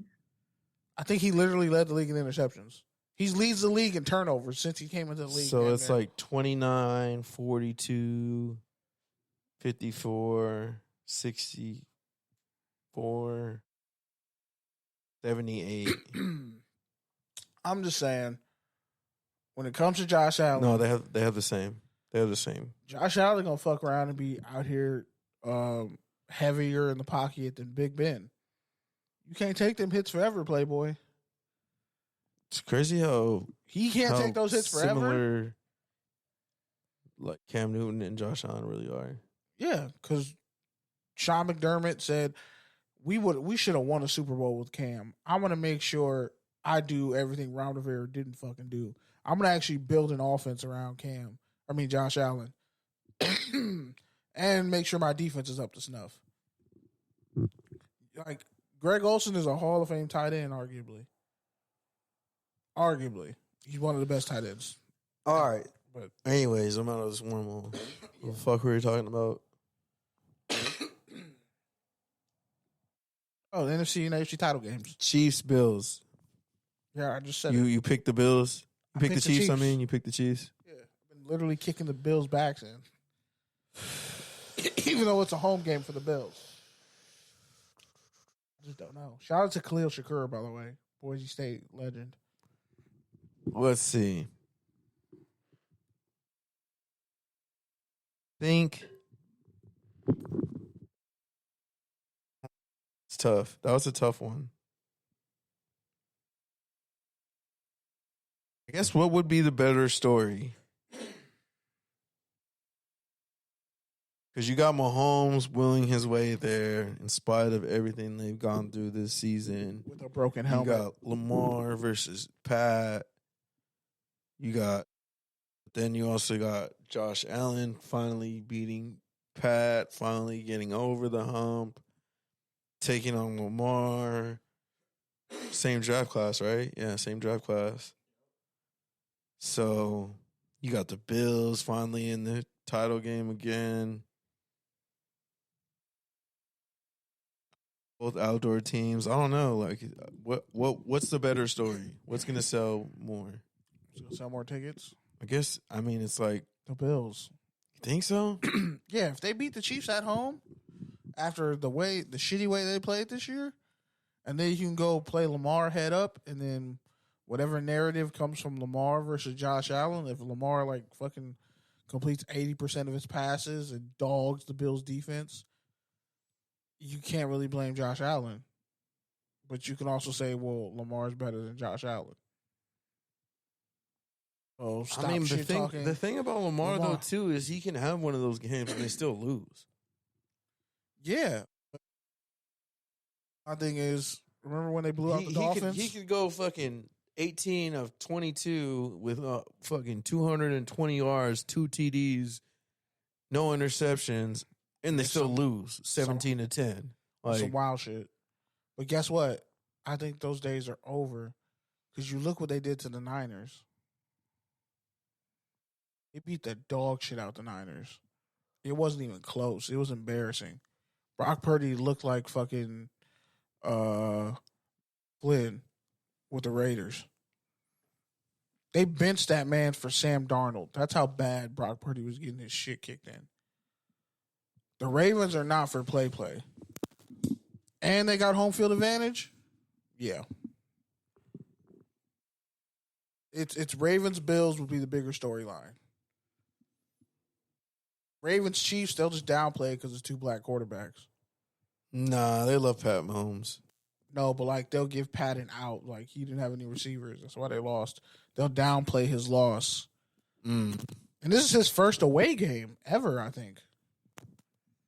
You know what? He's never had an away game. I'm with you. I'm going with the Bills. I feel like it's a better story. You got Stephon Diggs on his last dance. Got the fucking terrorist head coach. Wow. brought that back up. You got a defense with a lot of liabilities, and I'm not just talking about the legal ones. Shout out to Vaughn. Oh my god! Thought you were gonna make a Darwin. Did you just make a DeMar Hamlin joke? Oh, did I? That felt like a triple entendre. Damn. God damn, bro. That's nice. Smith living dangerously. All right. So yeah, pretty much. I'm more hyped for. I'm honestly. So Kenny got Ravens, Chiefs, Lions, Niners. I got Lions, Niners, Ravens, Bills. Fuck all that because Vince Staples' show is coming out. Finally, I think February 15th. 4 we days. talked about that birthday. shit 10 years ago. 4 days. The trailer dropped. And it's 4 days before my birthday. It's lit. All right, college football. Let's Speed through this. scurry through this. I mean, hold on now. Let's take our time here. Alabama's whole fucking team hopped in the portal. Their best player, Proctor, the left tackle who went to Iowa, who's definitely looking like an NFL prospect. Caden Proctor, he left. Downs, their safety, left. Might go to Ohio State. You got Nick Saban retiring. Washington head coach Kalen DeBoer pretty much just took the job and fucking left. Didn't say anything really after the team meeting. He dipped. Washington goes straight into Tucson and just takes what they want from Arizona. Now, I mean, I don't blame him for doing that because it's kind of a dream job, and also he's kind of earned it. Like he's been successful as a winner everywhere. Like Sioux Falls. I feel like Fresno State. feel like he delivered on what he was supposed to do at Washington. Like I mean, except for winning, but I mean, he got them there. Yeah. You got a bunch. So, the whole offense is gone. So I mean, can you really be mad at him? No, but I think the players were mad at how he left. But they understood. But Jed Fisch is probably going to bring Noah Fafita and T-Mac, the receiver. With him. Mean, it's a tough position because, like, do you really want to just, like, linger around and, like, it's like, yeah, coach, you're leaving us. Like, all right, just fucking leave already. Like, I don't need you to fucking throw us a pizza party. I mean, that would have been nicer. Like he didn't say anything after, and then, like, he just dips. Like, it's ways grown men can handle things. I mean, I get what you're saying. We did something great. I get what you're saying, but it's like this is a dream job for me. It's like, had I been allowed to ask a fucking question at the Pac-12 championship, I had smoke for Kalen DeBoer. I was like, "So you gonna jump to the NFL?" I had that question locked and loaded. But it's like that whole thing. Like, is it really better for your dad to just be like, "Hey, I can't handle the stresses of being a father. Like, I'm out," or is it better to just be like, "Yo, I'm gonna get cigarettes and never come back"? Like, rather you just tell me to my face. Yeah, but just letting me live with a lie and uncertainty, you deserve to burn in hell for that. I hope you get assaulted every day of your life for that. I guess, man. That's like what Brian Kelly did to Cincinnati. That's like top tier dirt baggery. They were cussing him out at that banquet. And I think Travis Kelce was on that team. But that's what I'm saying. Didn't he tell them at the banquet? And then fucking dipped like an asshole. No, but like how he did it was so rude that like he dipped. The coaches had to scramble to put the game plan together. He just leaves and doesn't even coach the game.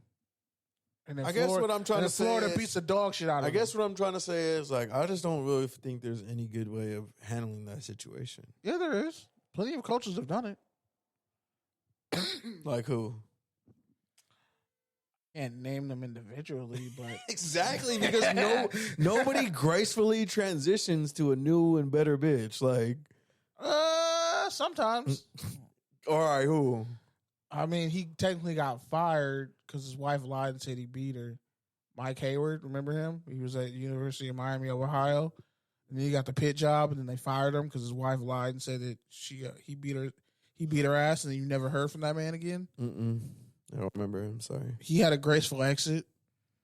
But yeah, a lot of these coaches don't be leaving gracefully.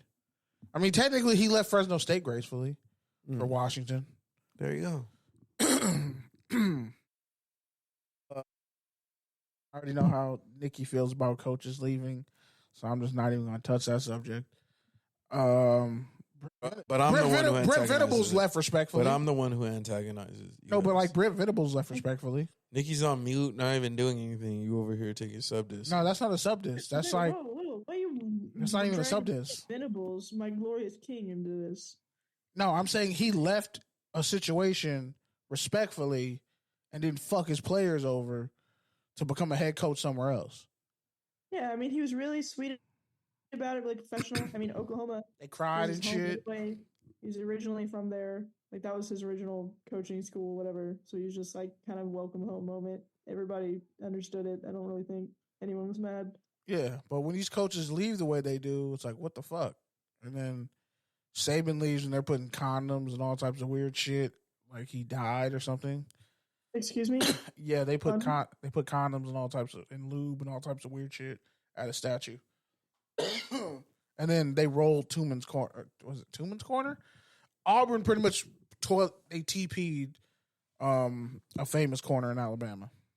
Oh. Yeah. So, Tillman's corner's in Mobile. I don't think that's it. I think they did roll it. They threw toilet paper up somewhere. Like it was Wasn't Auburn it was closer to Mobile? It was big little brother energy. That's what they were pretty much saying. Isn't Auburn closer to Mobile? Technically, yes. Then you got UAB, which is actually somehow even closer. But yeah, when it comes Would you guys still kick it with me if I had a South sweater? What kind of South sweater? Like a South Alabama University sweater. Just says South. Would question you on it? I would press you. Like if you showed up, I don't know. I just see the if sweater. you showed up like a Dixie crack sweater, I'd fire on you. I'm like, it's kind of hard. Crime. Like it's kind of hard. It just says South, but I'm like, nah. There's kind of some racial undertones. Go there. Go get a fucking South Torrance. Go get some South Torrance High School merch. That's what I tell you. Nah, I'm good. No, what's wrong? They're mostly an all white school. Well, no, actually, they're pretty good again. Nah. Yeah, that's what I figured. But if you got like, when was the last time a Torrance school was in the national narrative? Last year and 2 years ago. Well, they won a championship. They won a fucking CIF state title for their rank. South Torrance did. South Torrance did a couple years ago. Yeah, I think this shit. It was a couple years ago. A CIF title is not nationally relevant, sir. That's regional, really relevant. Well, they won like their first one. All right. Well, how about this? I'm going to start a website just dedicated to the fucking Torrance High School football squad. Nah, fuck that. I'm a Torrance City champion, so I can't relate. Just swept all the Torrance schools my senior year. I can't relate. The fucking Artars. Give me a break. The fuck kind of name is a All right, anyways, move on. Anyway. Don't get me started on North Torrance. It's ugly ass uniforms. But yeah, so you factor in Nick Saban retiring because he has no other equals, and like Reggie Bush said, he can't compete in today's times. It's not so easy to recruit when the 5 stars know you're in on the tank and know how much money is out there to get, and they're not gonna listen to you, and they can leave at any time. Not so hard when you can't stockpile talent anymore, and you got to get it out the mud, and you got to break bread. So shout out to Reggie Bush for that. Cam Ward decided. How did you feel about the whole Dion narrative being pushed by the national media? That's bullshit. It's been bullshit since Jackson State. I think had he stayed at Jackson State and kept winning, he would have got the Alabama job. But he went to bum ass Colorado. Went 4-10. 4-8, yeah. Now you look like a loser. And everybody's like, come to Colorado. Why would I go to racist ass Colorado, bro? One, aside from the racism and the crime, because it's actually higher there than it is in fucking Mississippi in some places in Mississippi, the parking tickets are fucking egregious. They put a boot on his Lambo. Dog, if you put a boot on my Lambo, I'm going to bully your children. All right, keep it moving. Like, keep it moving. I it's just wild. wanted to hear what you thought about that. Like they're trying to paint the narrative. That's why he was in that Aflac commercial with Nick Saban. You know what I'm gonna say? The reason why they're doing that is because the Lakers are on like a fucking. They lost like 8 of 12 or whatever. So it's like No, that's why he What talked else you about gonna talk Bronny. about? I don't believe that fucking TV was on. But I'm just saying, for the narrative, it's like, bro. The narrative, the Lakers fucking suck. LeBron's not relevant. Steph's not relevant. The Knicks are so-so. The Nets aren't relevant. It's like, what the fuck are they going to talk about? Jalen Brunson catching strays for no reason. Not in season. The Dodgers just signed that pitcher, and he can't be taken. Yeah, but it's not baseball leagues. yet. Baseball's not in season yet. So that's what I'm saying. Nobody cares. Let's talk about fucking Dion going to Alabama, even though he wouldn't get the Texas happen. A&M job. He couldn't get the Arizona job. Shout out to Brent Brennan, former San Jose State head coach. Got a pay raise. He had to fight for his players at San Jose State just to get fucking food, bro. That's crazy. San Jose do better. Washington also hired a coach. Yeah, Washington got Jed Fisch, and Brent Brennan went to Arizona.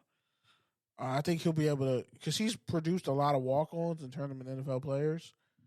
So it's going to be really interesting talking to him at Big 10 Media Day. I mean, Big 12 Media Day, if I end up going. We'll see. Caleb Williams declared for the draft because what else was he going to do?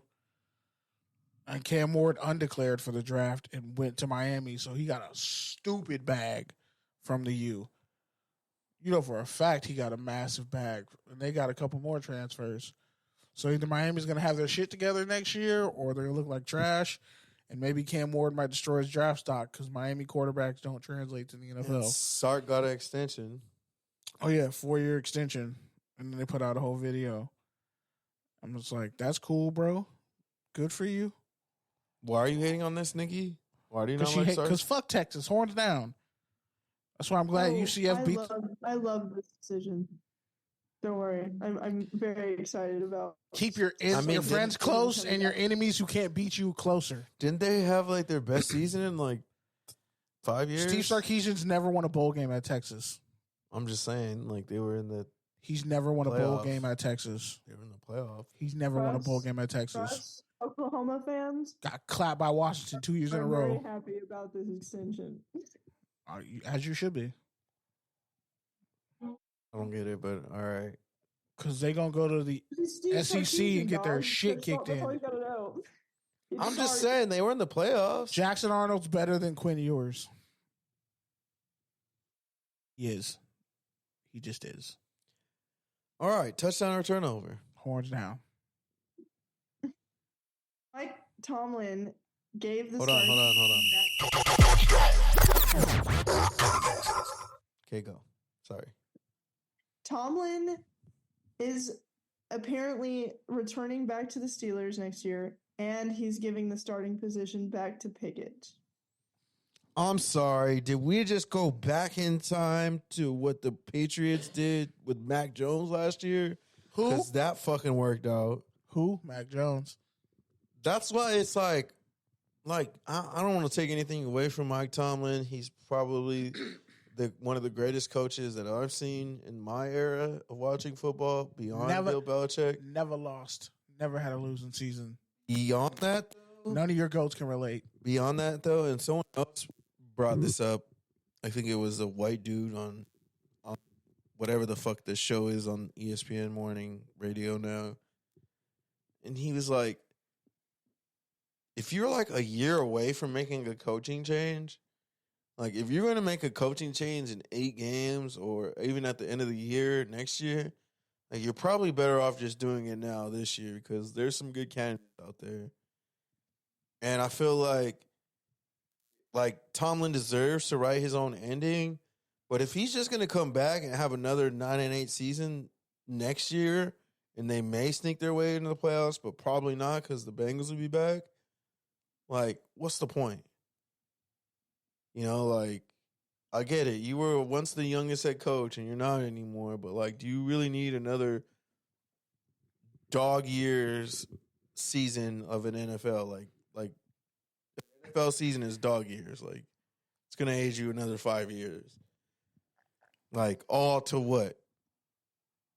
Maybe win 9 games, maybe make a playoffs. Like, I don't know. I think like ultimately it's a touchdown for the Steelers, but in the grand scheme of things, it might be a turnover for Tomlin because like what is he really doing for? And if they end up firing him next year, then it's like, well, why did you let him come back? Why didn't you?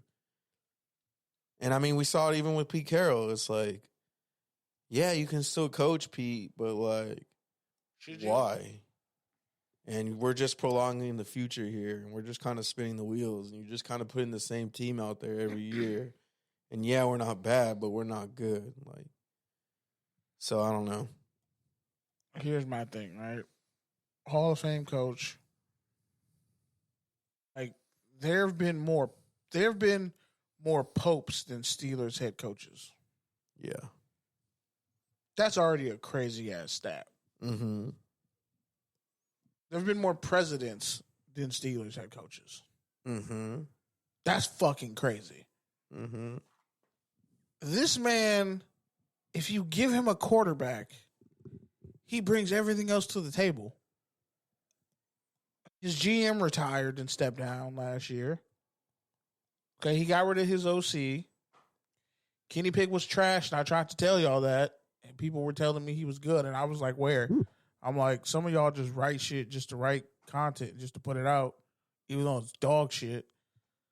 You know? Oh, let me write 1,000 words on why Kenny Pickett's really good. You know what? I'd rather give that money to a local stripper. Just gonna be honest. I think there's better things to do with my time than pretend a dog shit QB who's holding a franchise back and might get a coach fired and already got a coach fired. I wouldn't even commit to Kenny Pickett. I think that was Tomlin's mistake. I think he held on to Big Ben a little too long, and you're holding on to Kenny Pickett a little bit too long. I'm just saying, if you could get Justin Fields, or if you could say fuck it and somehow trade up and get Michael Penix Jr., or if you're going to draft another QB, because I don't see how they don't draft another QB, because Kenny Pickett ain't really hitting like he should be. Like, you're going to lose the locker room eventually. I think committing to Kenny Pickett, one, is probably going to piss off George Pickens. It's already pissing off Najee Harris. It would just be sad to see a coach who's put so much in place get fired, and it's not his fault.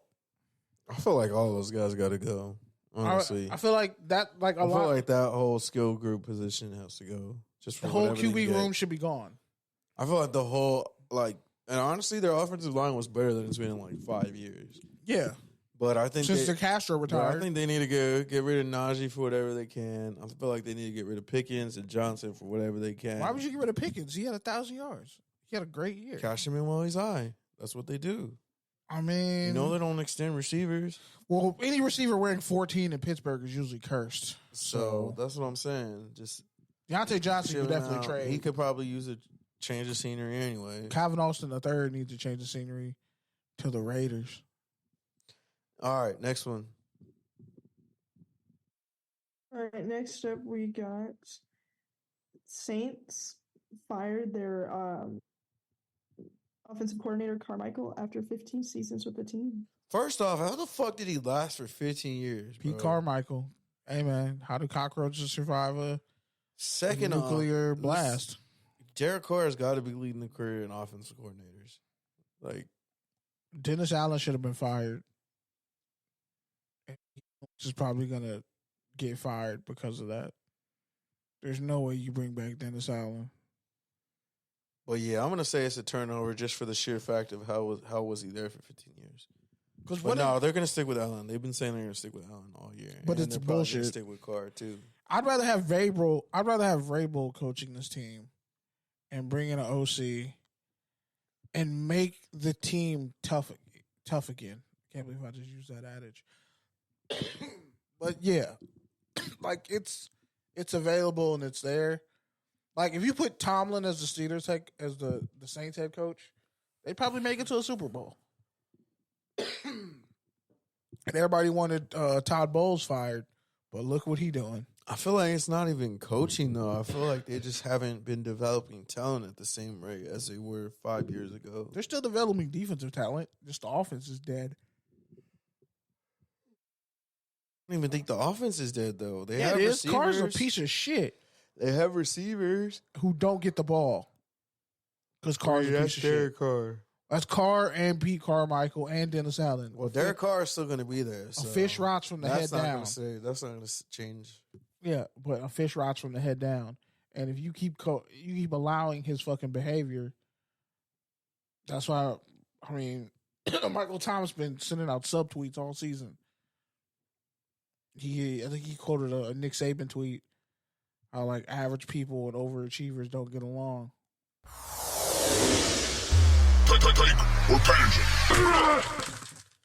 All right, I skipped the last one because we already talked about it. Go ahead, Nikki. Take your tangent. Fair enough. Take your tangents. The police dropped the Giddy relationship with underage girl case because they didn't have anything solid on the guy. So I'm just going to take it there. I stole this off a meme, but pretty much Kyrie caught a suspension for sharing a link. That was on Amazon. Draymond Green cut 12-plus games for a headlock. And he back punched hand a guy, though, let's be honest. And there was one more. There was another suspension, too. Not the dude who beat his girl. Oh, Ja got suspended for waving a gun legally in Tennessee, where it's illegal to have a gun on Instagram. And then there was one more too. But yeah, all that shit happened, and Giddy gets nothing for fucking a 16 to 17. And the girl came out and admitted. Apparently, she was 15 when they first started fucking with each other. Yeah, because the legal age of consent in Australia is like 15. But it wasn't in Australia. It was in California. But that's what I'm saying. But it wasn't in Australia. That's why it's worse, because he knew the legal age of consent in his country and then came here and was still smashing on 9th graders. That's wild. 10th graders. That's a pedophile. It's wild. He's a pedophile. There's no, age is nothing but a number. No. If you can't pull a 19-year-old or an 18-year-old and you have to fuck underage girls, you're a pedo. I don't care if her birthday's tomorrow. Yeah. You want some Tiger? Actually, no. Tiger. I don't know how old this guy is exactly. The 18 is already like it's like Leonardo DiCaprio, right? Like, well, that's different. He just has a preference for not wanting to fuck 25-year-olds. When Leonardo DiCaprio's name was revealed to be on the Epstein list, was anyone surprised? Right? Like, the guy was dating 18-years for 20 years. He brought girls with him that were 18. He said, I'm going to bring my own women. I just want to hang out. Yeah. I just want to hang out. You might just have too many young girls. I just want to hang out, Jeffy. I don't like them that young. I just like them just I don't like Easy Bake Ovens. I like Hot Pockets. So he's like, I don't like Easy Bake Ovens. I like Hot Pockets. I'm just saying, like, if you're into 18-year-old girls when there's a huge gap, I don't know how old this guy is specifically. I think he's young, but still. I mean, as an actor, I love him, but I look at him differently after. Dude, that's the shitty things, because he's been my favorite actor forever, and I'm after like, what slave movie was he in? Wow, he's your favorite actor because of Django. I was gonna say 12 Years a Slave, but I don't want to. He wasn't in 12 Years a Slave. Yeah, it was the Django. That's what I thought. That's Django Unchained. Yeah. You saying that Django just feels like the London, and now it's just even nastier. The Django. No, Django goes hard though. It's one of my favorite Tarantino movies. I mean, Tarantino's a sicko too, if we're being honest. I mean, yeah. And he has a very unhealthy obsession with saying the N-word. You think Leo tells Tom I hit her first? What up, Tom? How's it going? I hit her first. Tom Brady? All right, yeah. Oh, of course. Of course he probably hit Giselle first. But that's the crazy thing. European models are way more... Giselle is the only person that he's ever dated within his age. And that was like 20 years ago. She broke that man. Crazy. She did. He probably walked in on her fucking a 47-year-old, and he just never recovered. It's like Drake. It's like Drake is kind of that same nasty vibe. Back to follow. There's also that. I mean, Drake's also in that kind of nasty vibe. Where like, fam, I've seen you with too many underage kids getting clout off them. Max McClung. Yes, remember? Are we still in Giselle or no? Or do we pass that? No, we're just talking about nasty ass dudes and their nasty ass habits. Okay, I thought you were saying that Giselle was getting clout off of Leo or something. Oh no. That. I mean, she's like an international superstar. Can we be honest? European models, I'm not gonna say they're more mature or more sexually promiscuous, but like they come here with they're more not war torn, but they're more battle ready than American models. American models I think that's just purity culture isn't like super ingrained in them over there. So like they come over here with their eyes open, like they're coming here to get a bag and do some shit. Like American models still think like, oh, the casting couch isn't real. Like, homie, it's probably worse overseas. But like, all right, let's keep it moving. Fuck Josh Giddey and everyone who loves him. He should be punched in the face. Every city he goes in, he should be punched in the face. I would eat the tech. All right, bro. Oh yeah, I went to the Clippers game the other night, and like every single time Giddey got the ball, everybody was like, "Boo!" It was pretty funny. But anywho, apparently you said I like him young in the interview. Pause. Unrelated to the scandal. I like high school girls. They made it a meme, and I'm like, that's fun. All right, guys.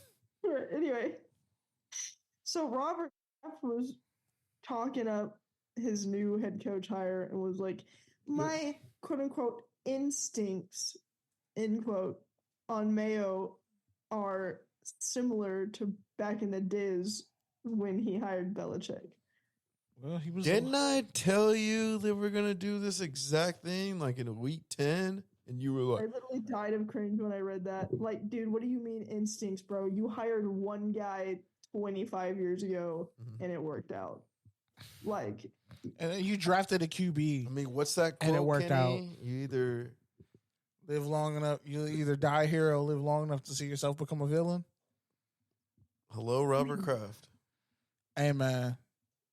He's the most unproblematic. All he did was the man. All he did was get legal hand jobs and make it go away. Not so legal. I mean, like they weren't underage, were they? He was also on the Epstein list. Just well, fuck that. I take back everything I just said. Wait, what? Giving new information. I don't know. Fuck the Patriots. I'm just saying that. I'm just I'm taking it as holy writ now. We're running with it. Don't sue me, Bob Kraft. I'm sorry. I was just kidding. You don't get us all put on a list. Robert Kraft. God love him. You can't prove that. He is too. Don't take the side of a white billionaire. You might not like it. Bro has to focus on tying his shoes. I don't know. I don't think that's fucked up. I don't think he has the like of all the things, the scheming ability to like coordinate pedophilic trips to Epstein Island. This woman, of all the things this woman could have said, she said this motherfucker can't tie his shoes. No, so you're telling me he's so old, his midsection is just rotted out. That's fucked up. He can't tie his shoes and talk to someone. He has to look at his shoelaces and tie them with intent. And take a deep breath. If you don't know what that means, then I do. That's why I'm making filler jokes, because it's more fucked up if you understand the reference. That's foul. I'm just saying, I don't think he has that type of scheming in him. I mean, you never know. Yeah, I haven't seen him sober since 2010. So damn, that's crazy. Anyhow, I would have thought the Back Castle year he was sober. Yeah. And then Tom Brady got hurt, and then he definitely wasn't sober. Yeah. All right, closing out Taker Tangent. We got a lot of eligible bachelors on the market. We got the Falcons. We got the Chargers. We got the Titans. We got the Seahawks. Who's going where? What's going on? I feel like... Have the Seahawks interviewed anybody? Yeah. Who have they interviewed? I think they're interviewing they interviewed their OC. They're interviewing the Lions OC. He has like 4 interviews this week, I think. I think they interviewed Camp Kelly, if I'm not mistaken. It's not a head coach. But I'm saying he would pick a head coach. Raiders did some hires, which is interesting. Not hires, but some interviews. Leslie Frazier was one. I feel like the Chargers and the Raiders both completed Rooney rules. I feel like Vrabel makes sense. Which Byron left which? Just because I feel like they don't necessarily like to go the untested coach route. I feel like they would rather go with a rehash. The issue is I don't know how much of an upgrade Vrabel is really going to be over Pete Carroll, but then again, I'm biased, so I'm not sure. Definitely biased towards Pete Carroll. You said the Falcons. I feel like the Falcons, low key. I've been selling myself on Belichick to the Falcons because he said he wanted a young project. They got a world class owner. They got world class facilities. Only thing they're really missing is a quarterback and a coach. So they get one. They have the pieces to move up and get the other. I feel like if I'm Belichick, that's the most enticing job to me. Other than that, I mean, the Chargers is a good one too, but I feel like ownership is a little bit too messy. The media market is a little bit too big. So I feel like he'll pass on that. Chargers, probably Harbaugh. I think the issue with that, as a Raiders fan, is like, okay, it's cool Max Crosby's putting his word behind, and Devontae are putting his word behind Antonio Pierce. But like we were talking about in the group chat, like that shit don't pan out. The buck stops with you. Like you're the one who's going to be getting traded for a first-round pick. Yeah, Crosby definitely going for multiple first-round picks. So that's the way I look at it, because another 7-6-8 win team, like that's not going to cut it bringing back Pierce. Like, I'm sorry, it might be unfair to expect of him stepping into the full-time role, but it is what it is. Like, if we're keeping Pierce, we're not rebuilding, we're not retooling. We're trying to build on what he was able to do those last, 8 games?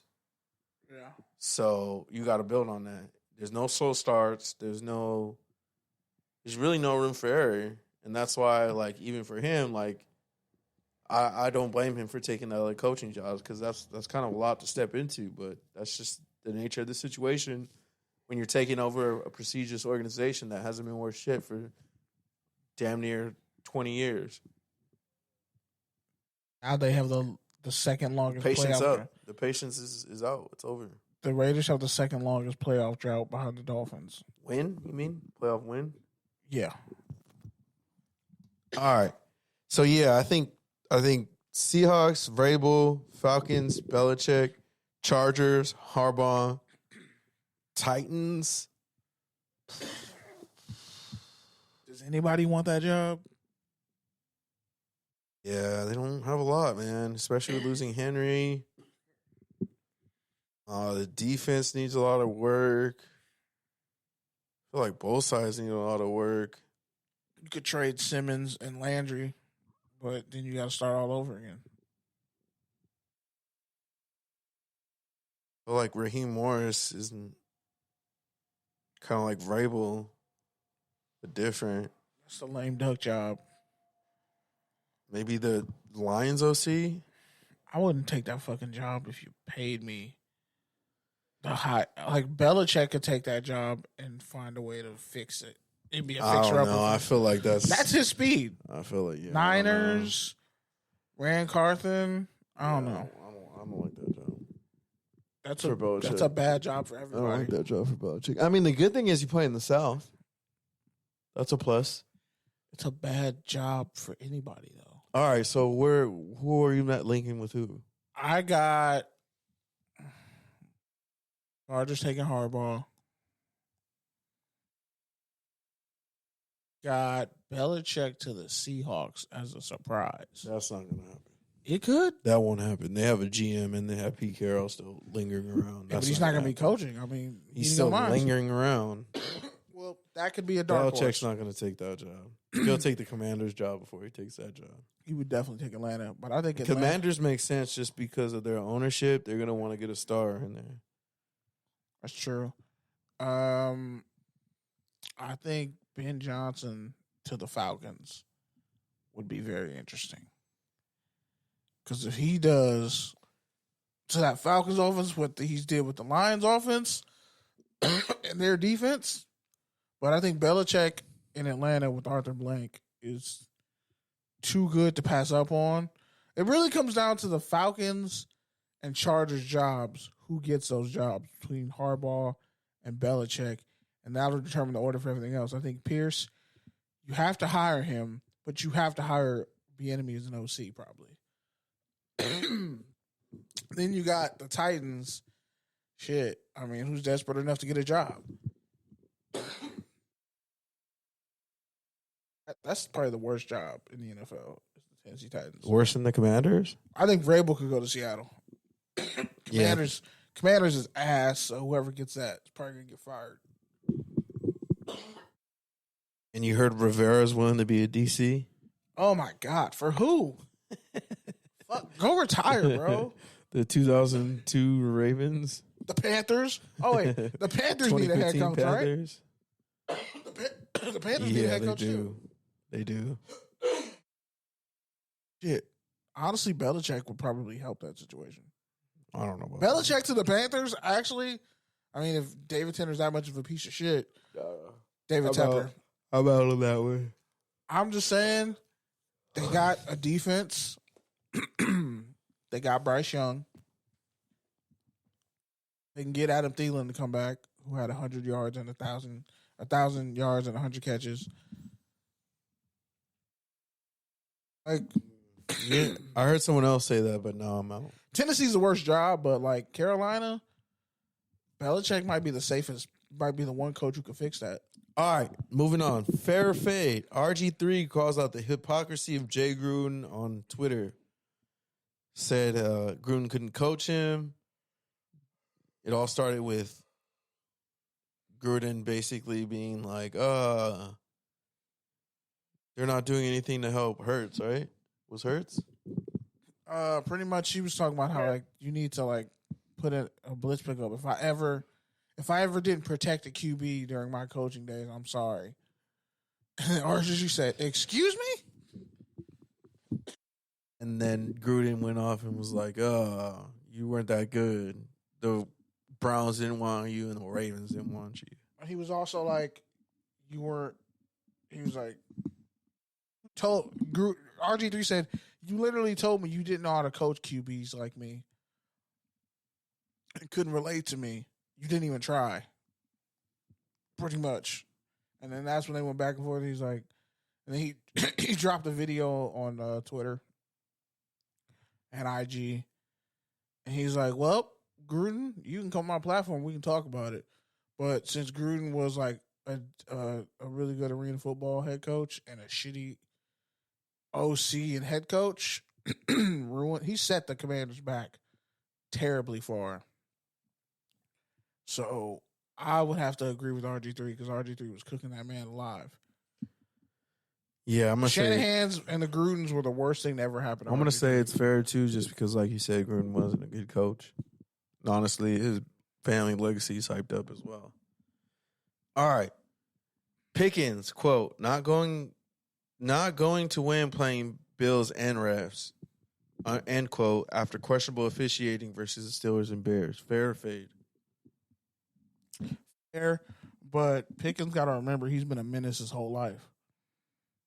Just go back and look at some of the videos him bitch slapping people at high school camps. I'm gonna say that's a fade, and what he did at Georgia. I'm gonna say it's a fade only because, like I said before, they really had no business in that game. That game got moved. Honestly, this just goes back to my earlier point of I don't know why we added that extra fucking wild card game, bro. Should have just kept the 2 buys, or we should have just made it so no one has buys. But yeah, that's a tangent. Also, fuck Bill Polian. All right. I talked about this one a little bit before too, but multiple Raiders stars saying they'll explore a trade if Pierce isn't given a head coaching job. Fair or fade? Fair. Mostly it's Max Crosby. Nobody else give a fuck if they get traded. If Max wants to get traded, which I said I could see him not being a Raider in 3 years if this team keeps sucking. Again, I'm gonna say it's a fade, and it might be a good fade. Like, yeah, they're coming to the boys' rescue. They're jumping in, all that good stuff. But like I said, if this shit doesn't pan out, you guys also got to hold the bill. It can't just be Antonio Pierce at that point. Don't.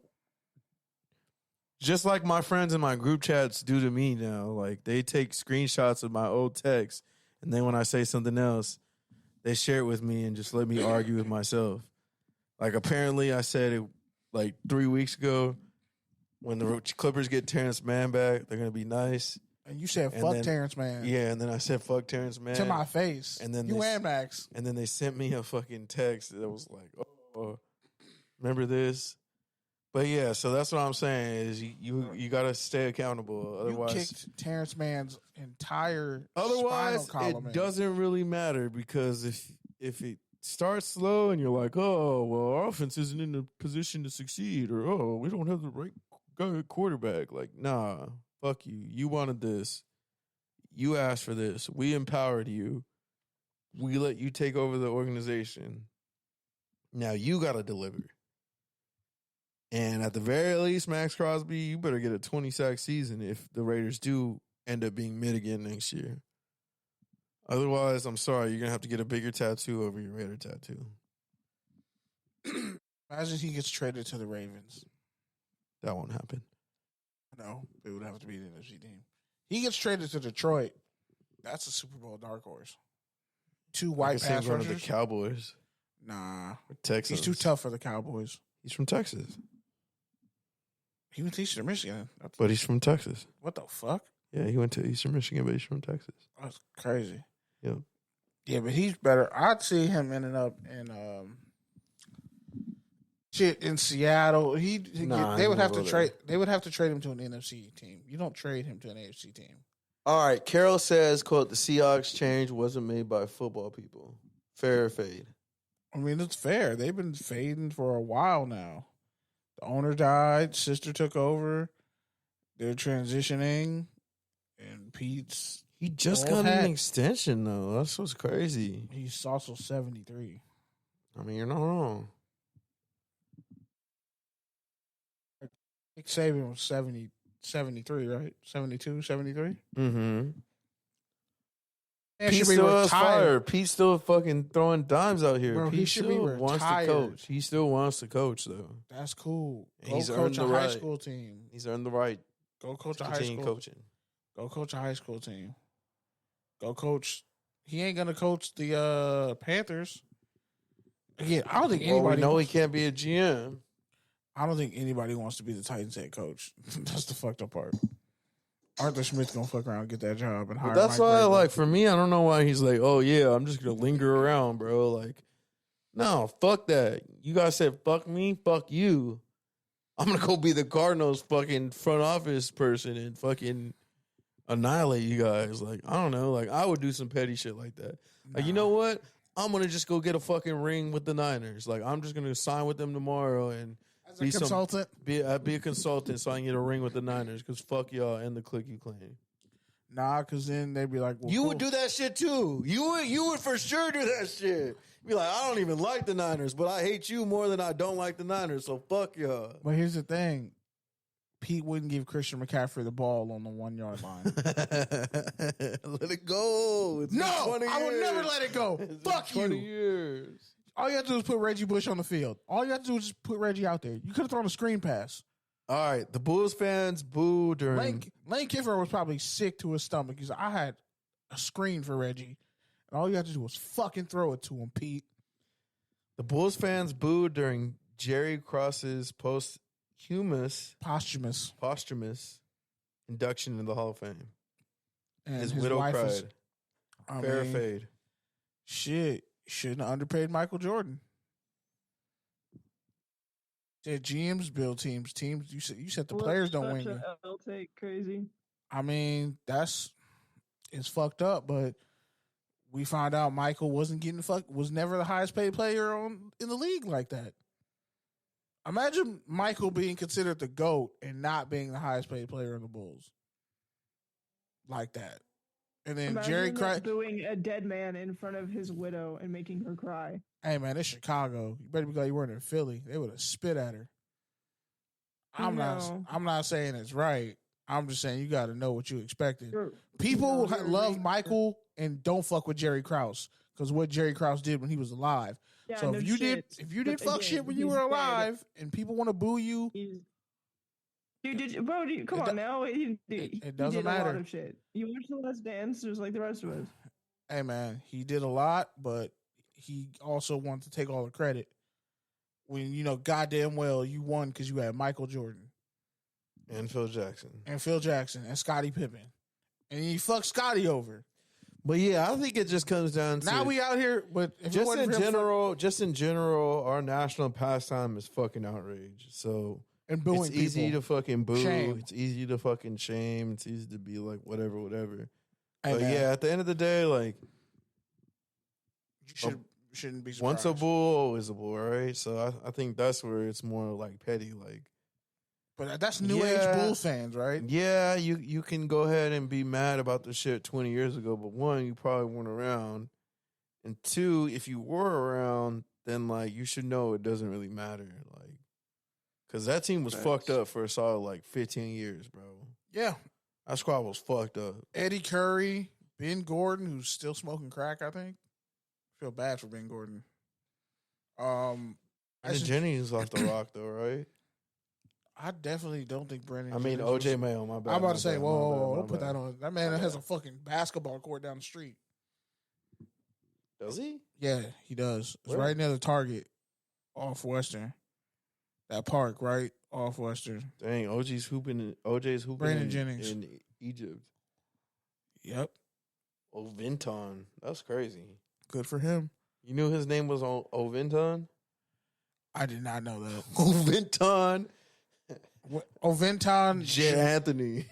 Jay, get the fuck out of here. Jay with the apostrophe. J apostrophe Anthony.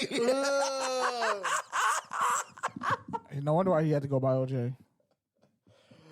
See, when I told my mom, had you named me Amram, I'd have been a serial killer. That's why you can't name people certain shit. Like, what am I supposed to be with that name? This dude looks like if Paul George and fucking J. Cole fused. Low key, OJ Mayo was nicer than young Paul George. I don't know about that, sir. No, he was.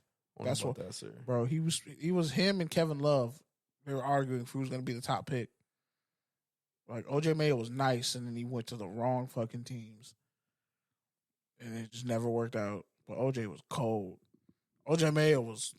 All right, let's wrap it up. I'm thinking of Joe McKnight when I think OJ Mayo, but better. Yeah, OJ wasn't that nice. OJ was nice. I was an OJ stan, bro. I was an OJ dog. I watched so much USC basketball back then.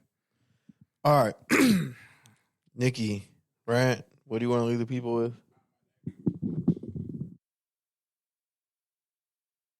She is not there. Are you asleep? Well, we are over time. Your computer probably died. All right. Well, thank you, Nikki, for that great insight.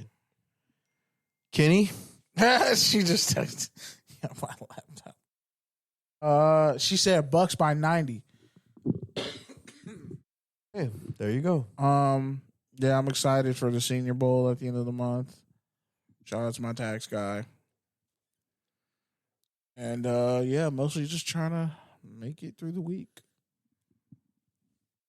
Finally catching up on sleep. It's been a rough couple days.